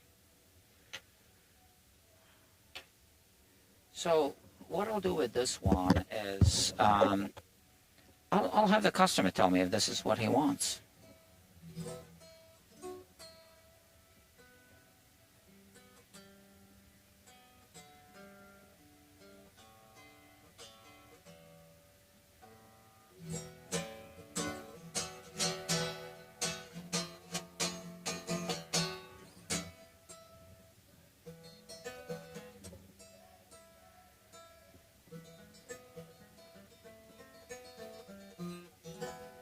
I don't really play flamenco.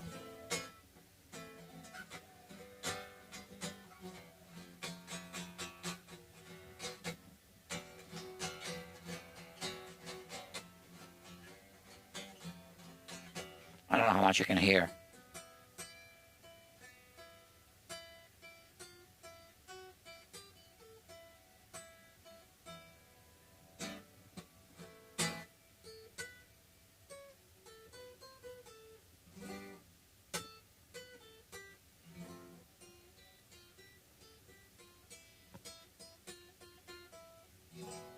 I'm just faking it through flamenco. I'm also thinking maybe we should add a little more relief to this because right now, because of the differential relief, we have what 1/1000th of an inch on the treble side, and that's a little too close to the board, to my taste, too close to flat. And I think we should add a little relief back, dial it back in. Let me see. And that's obviously gonna also affect the action.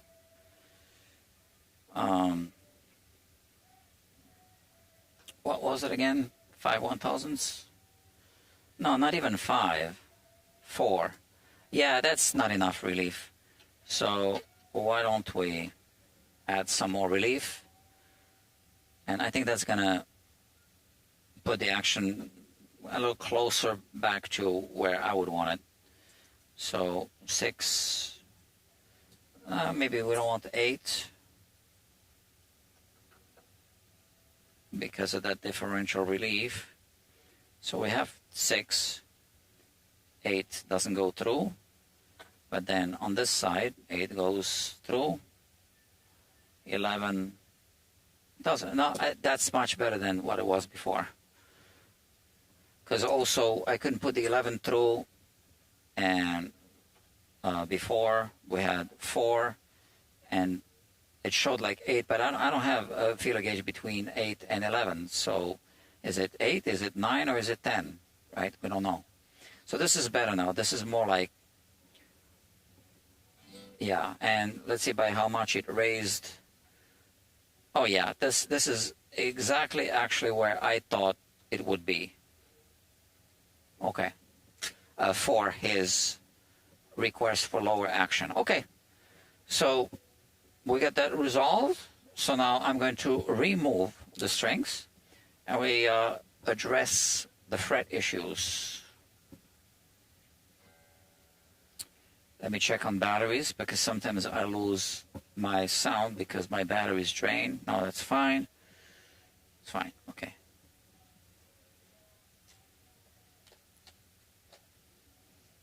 Okay.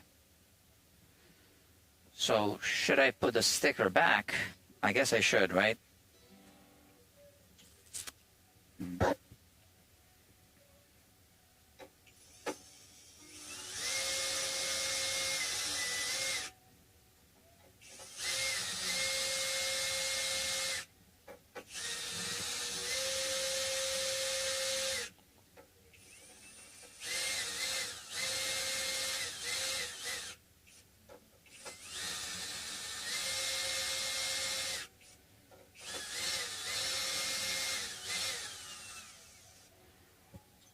All right.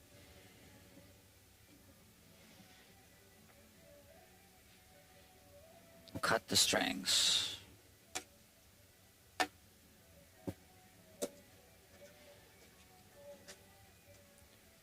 And I like to use this tool with a little hook.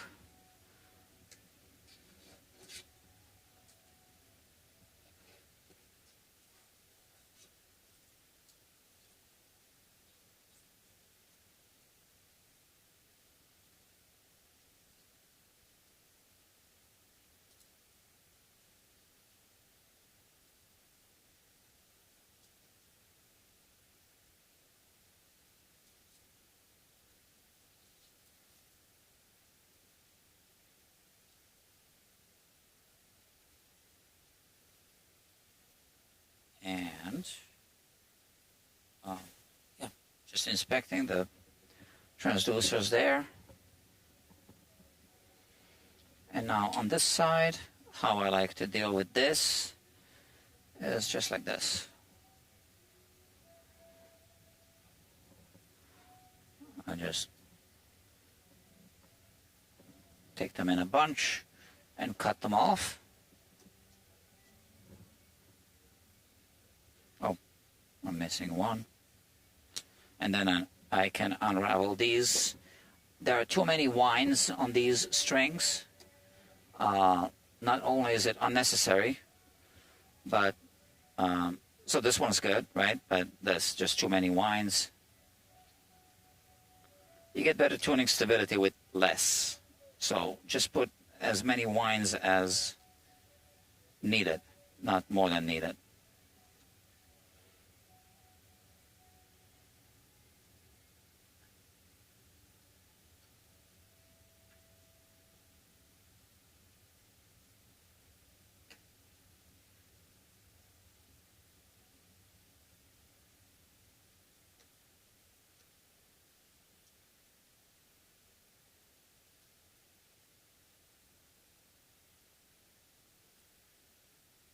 Okay, and now the other side.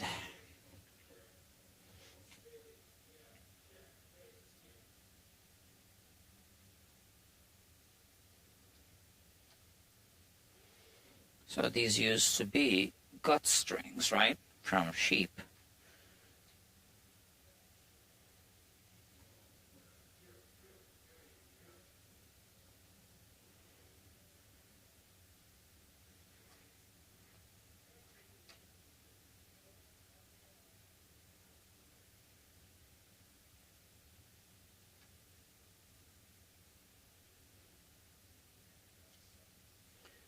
Come on.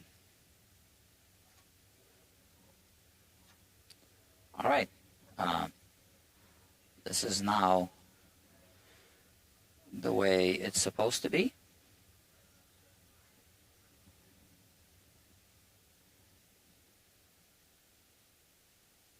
And now we'll deal with the high frets.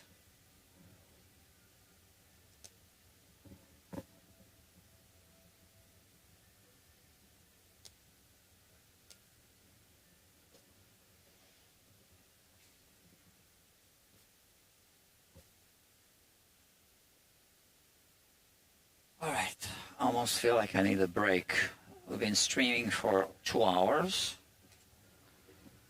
Okay, anything you guys want to talk about? Uh, the two of you.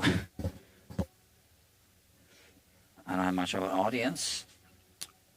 Oh, and I forgot to add this to the Ask a Tech playlist, since it's an Ask a Tech playlists. Ask a Tech. Done. Save. All right.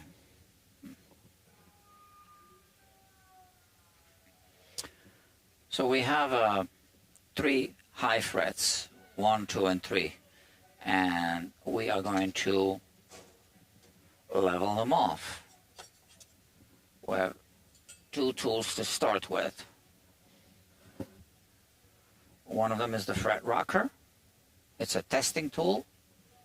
And then this is a file called the fret kisser.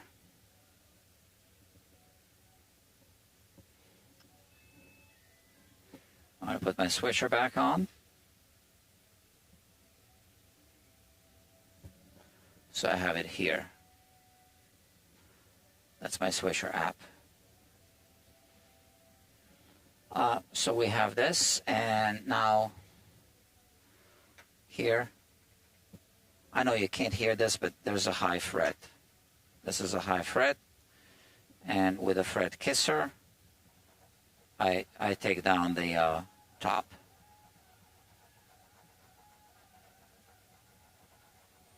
Why don't I just tap it in? Well, this is an Ask a Tech episode. Ask me anything about Taylor guitars, not about frets. But I'll tell you anyway. First of all, when you tap it, you don't know what's underneath that tang.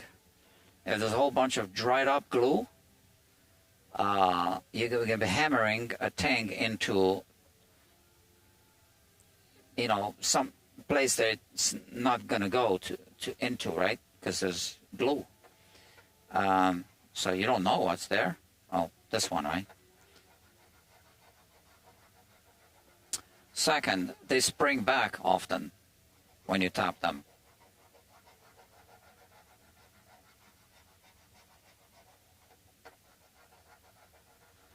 Third reason, when you tap them, you make a fret wavy, okay? Now I'm contouring it to these 2 frets, same radius, same shape. So unless it's wiggly, I don't want to move the actual fret.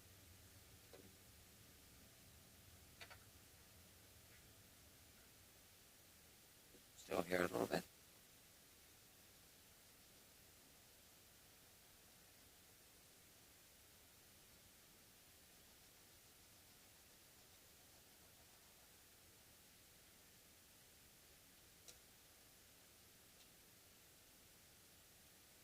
Now it's good. Then we have this one. Actually, there are 2 of them. So I'm going to do both of them at the same time, contouring them to the 2 adjacent frets. But then obviously we're going to have to recrown them individually.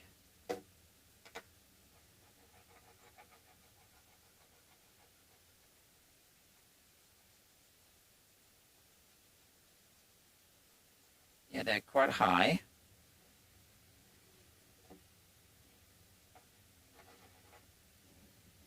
So I can show you this view, but you don't really, my hand is covering, I'm aware of that.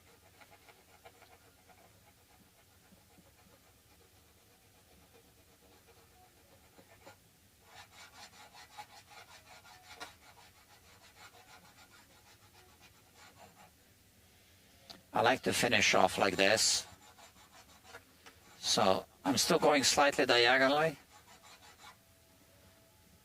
And it's still scraping, so I know that if I take the fret rocker, what I'm going to find, because I feel that it's still scraping.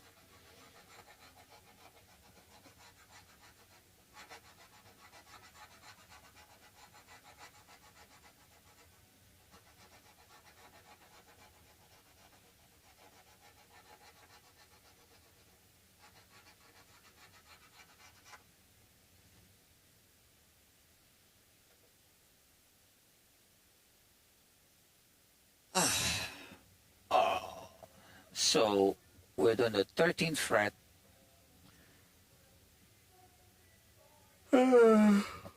Sorry. I'm tired. Like I said, I have been getting more sleep just because I've been going to bed earlier, and it's 9 a.m. or p.m. already. So I don't think I'll be polishing the frets tonight. Yeah, I don't think so. Because I do feel exhausted.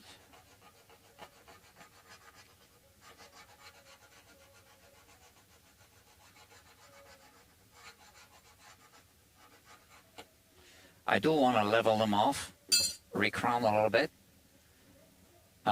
So now,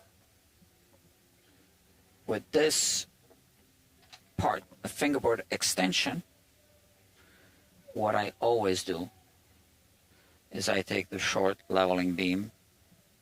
This is the coarser side now. And I hit all of them at once.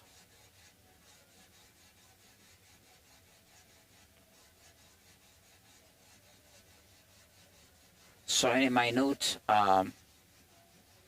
discrepancies that the fret rocker can't even detect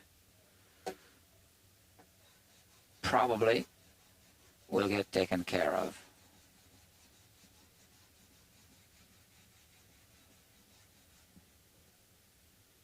Yeah, that's just a fingerboard extension here.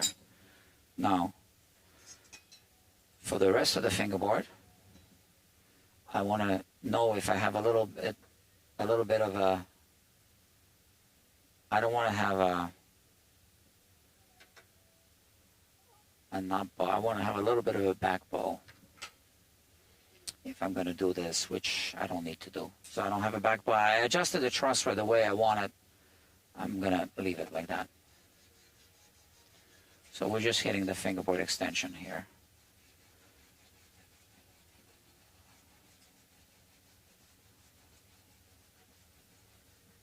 Like that.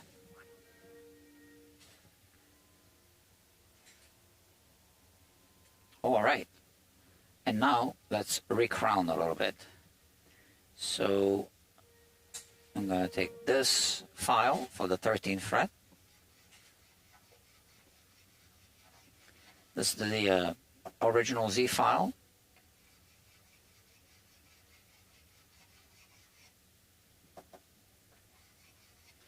And then we have these two.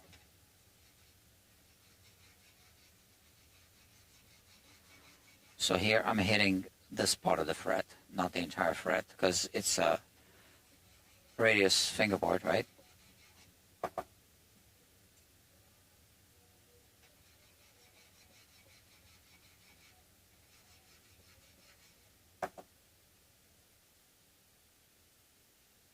Now I flip it.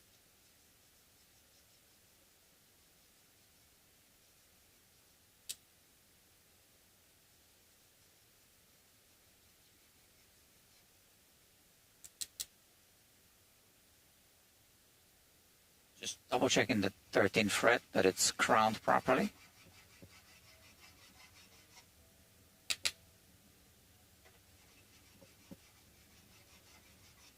Okay. So here I was hitting the entire fret because it's off the soundboard, right? But now we need to turn the guitar around so that I hit this part.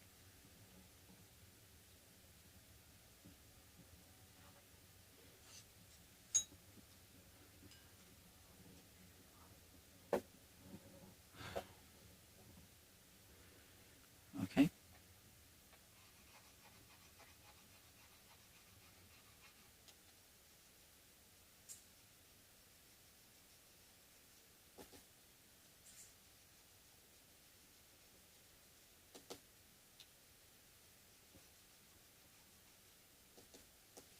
Here's the beauty with Telenex. I could remove it and polish it separately so that I don't damage the soundboard. But honestly, I have these soundboard guards that I made. One of them will work just fine. I have a bunch of them Not for this specific guitar shape, but good enough. And like I said, I'm not even going to polish the frets tonight. I just want to show you. So maybe this one.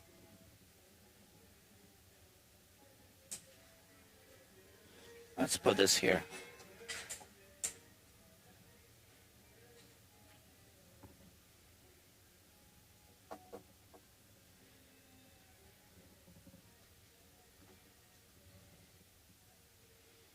Close enough.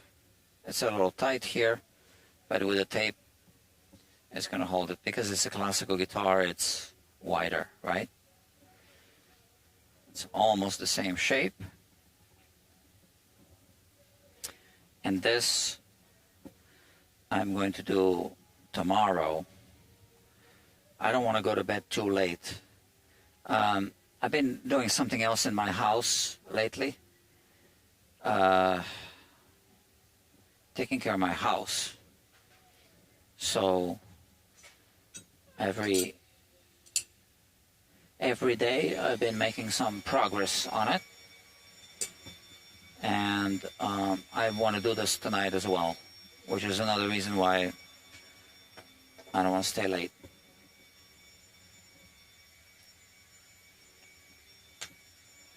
Okay, so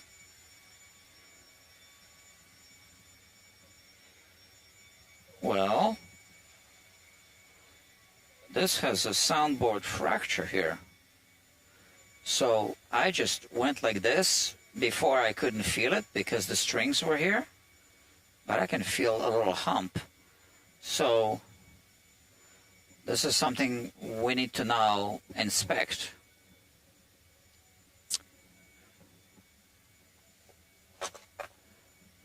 Let's take these two shims.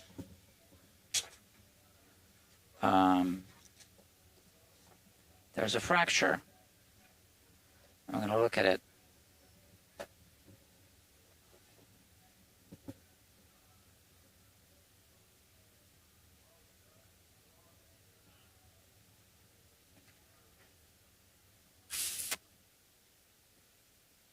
I know the customer's not going to be happy, but I work with full disclosure whether I make a mistake or if I find something, which is what this is. I found something because I don't think it's in the customer's best interest to not know.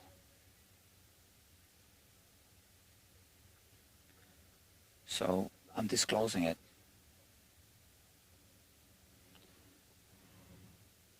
I might send them a text message.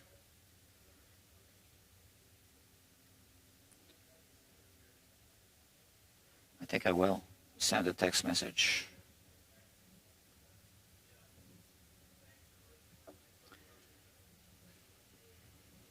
Let me see how it shows on the phone. I can see the reflection now. Yeah. See, before I didn't know what to look for.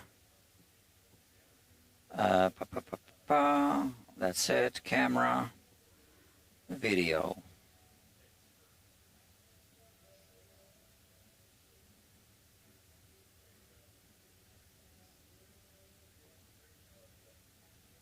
Focus. I discovered a soundboard fracture right here. You can see from the reflection. It's not focusing. Oh, here it is. That's the fracture. Now we have it here. I'm not sure if it's extending here. Here it's not extending. Not really. This is under the lacquer. I don't feel anything here. And this is at 2 hours and 10 minutes into the live stream. So that's the time. I'm going to inspect it now through the microscope. You can watch the live stream. So now we do this. I don't see a gap.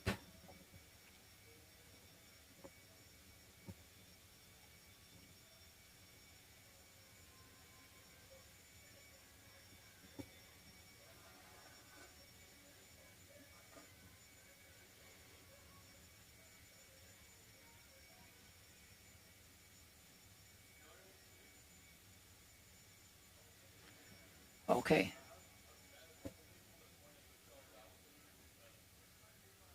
So that's the fracture that I'm seeing. We need to focus, maybe too much light. Let's zoom in on the fracture.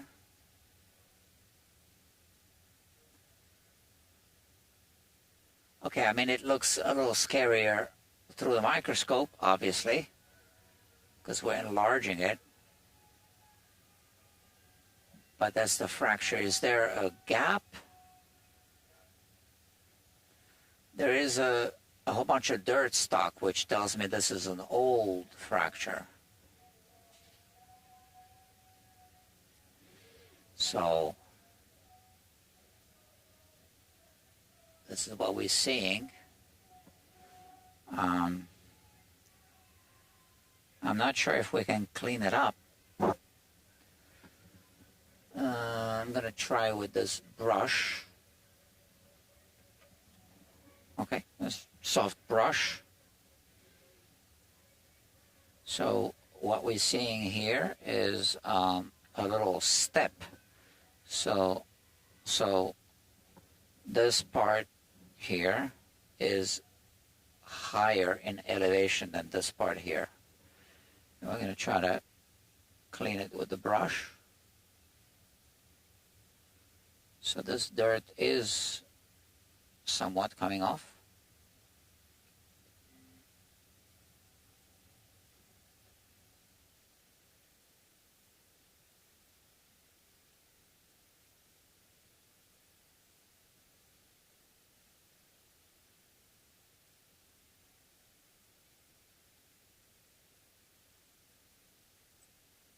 Let's zoom out a little bit.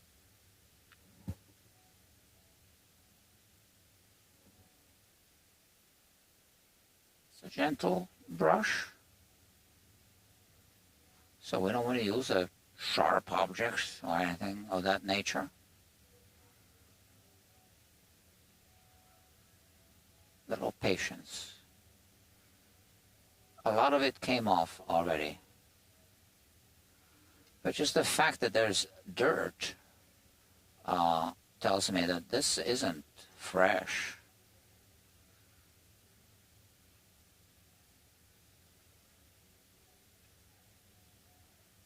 Now this,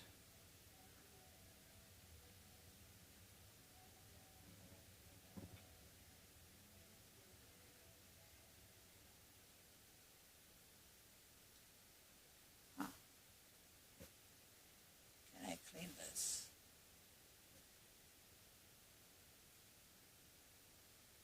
Not really.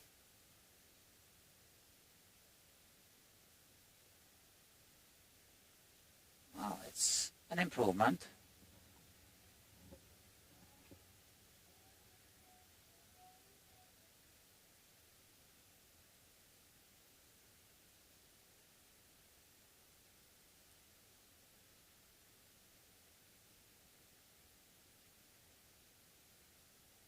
It's an improvement. All right. And that's another reason why I shouldn't be polishing the frets tonight when finishing. I got to think about this overnight. All right. So the guitar came with a hard case, as it should, a guitar like that. It's going to go back into the hard case. Where do I put the saddle?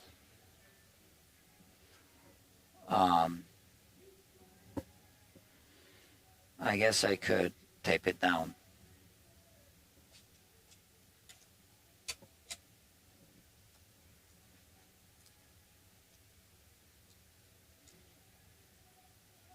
So this is the one of the advantages of live streams. So if you're an audience, you get to be part of these discoveries. Should I put the sticker back?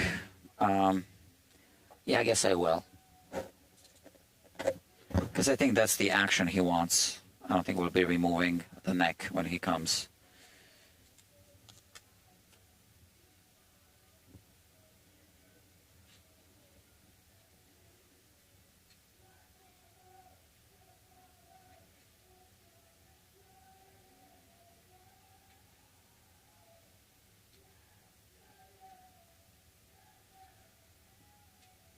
Okay, let me see.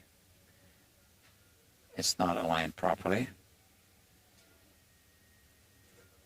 I just did the bottom edge alignment.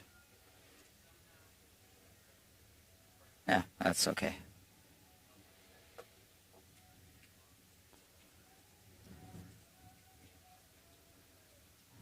All right.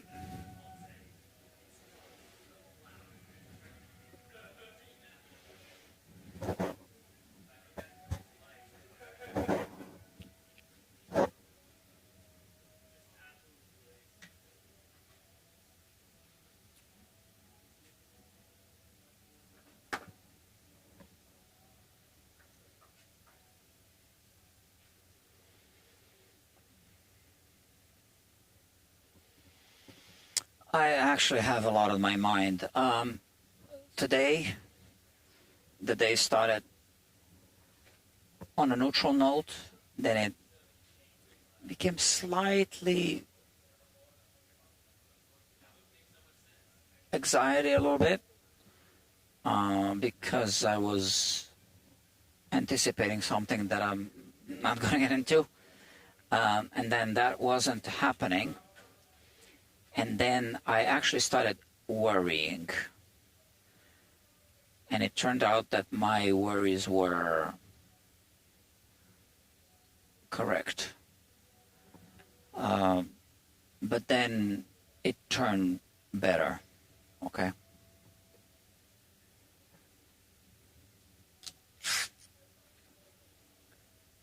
So I don't know if it was intuition or what.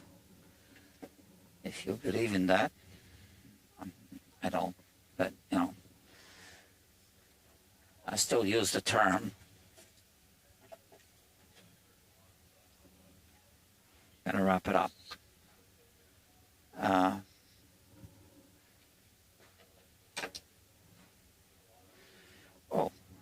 Let me take a short break with you. No new comments, only 2 people watching. So I did send the video. I didn't get any replies yet.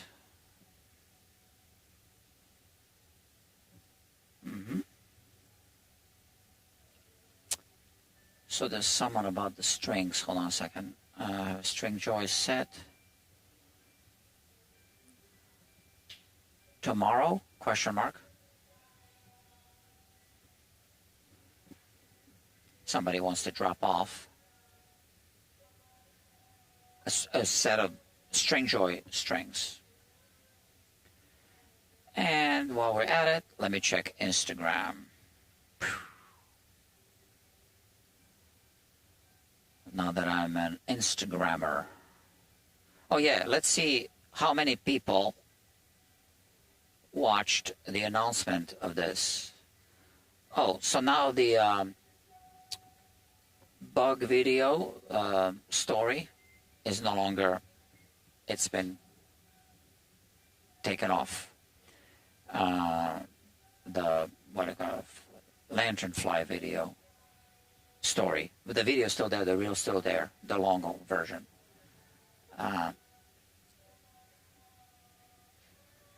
Let me see. Oh, I'm looking at the wrong reel. Oh, 14 people only saw it. Well, only 14 people. And I posted a trial reel.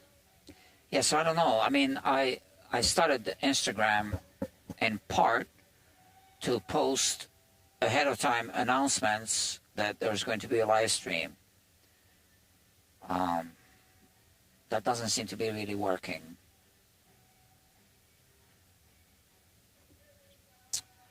So I posted a trial reel today.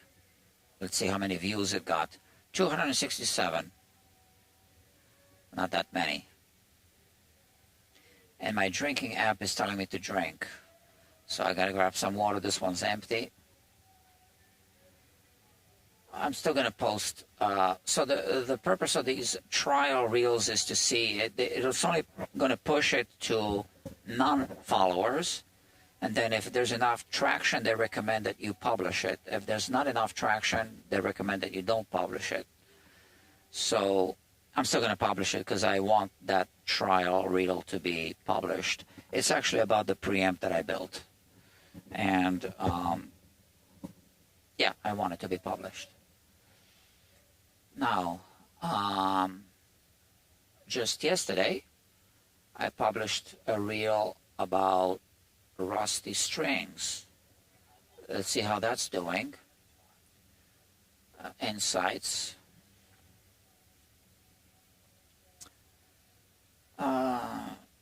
This reel is highly engaging. This reel being shown to more people because it's getting more shares and likes than usual from non-followers. And it's recommended to create more reels like this. Yeah, so it's double performing my usual normal thing. All right. I got some ideas for some reels. So 2 reels went viral. A third one kind of almost viral. Viral-ish. Or just overperforming, let's say. But I got 3,389 followers now.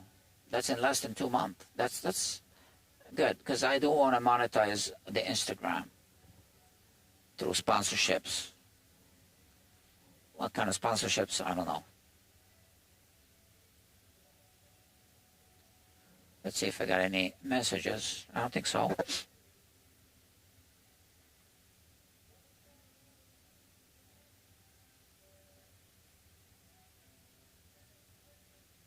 Oh, I see she automatically gets a message if I mention, even if I didn't send a message. Okay. And then there's hearts, likes, right? Okay. Done with Instagram for tonight, I think. All right, kids, time to go. I got to do some grown-up stuff at home, which is, like I told you, I'm taking care of my house, something that's been neglected, a few things, including some plumbing. So, oh yeah, so that's the pedal I built, finished building today. Watch the live stream if you wish. Just, double speed, skip through if you wish, just to see the highlights. And Grandpa Joe says, safe ride home. Yeah, I'm riding my bike. Thank you. I did check the weather this time on the app. It said no rain. So, okay, kids. Like I said, I got to go do some grown-up stuff. So, thank you very much for watching. I think I'll see you tomorrow, right? Some of you. Bye-bye.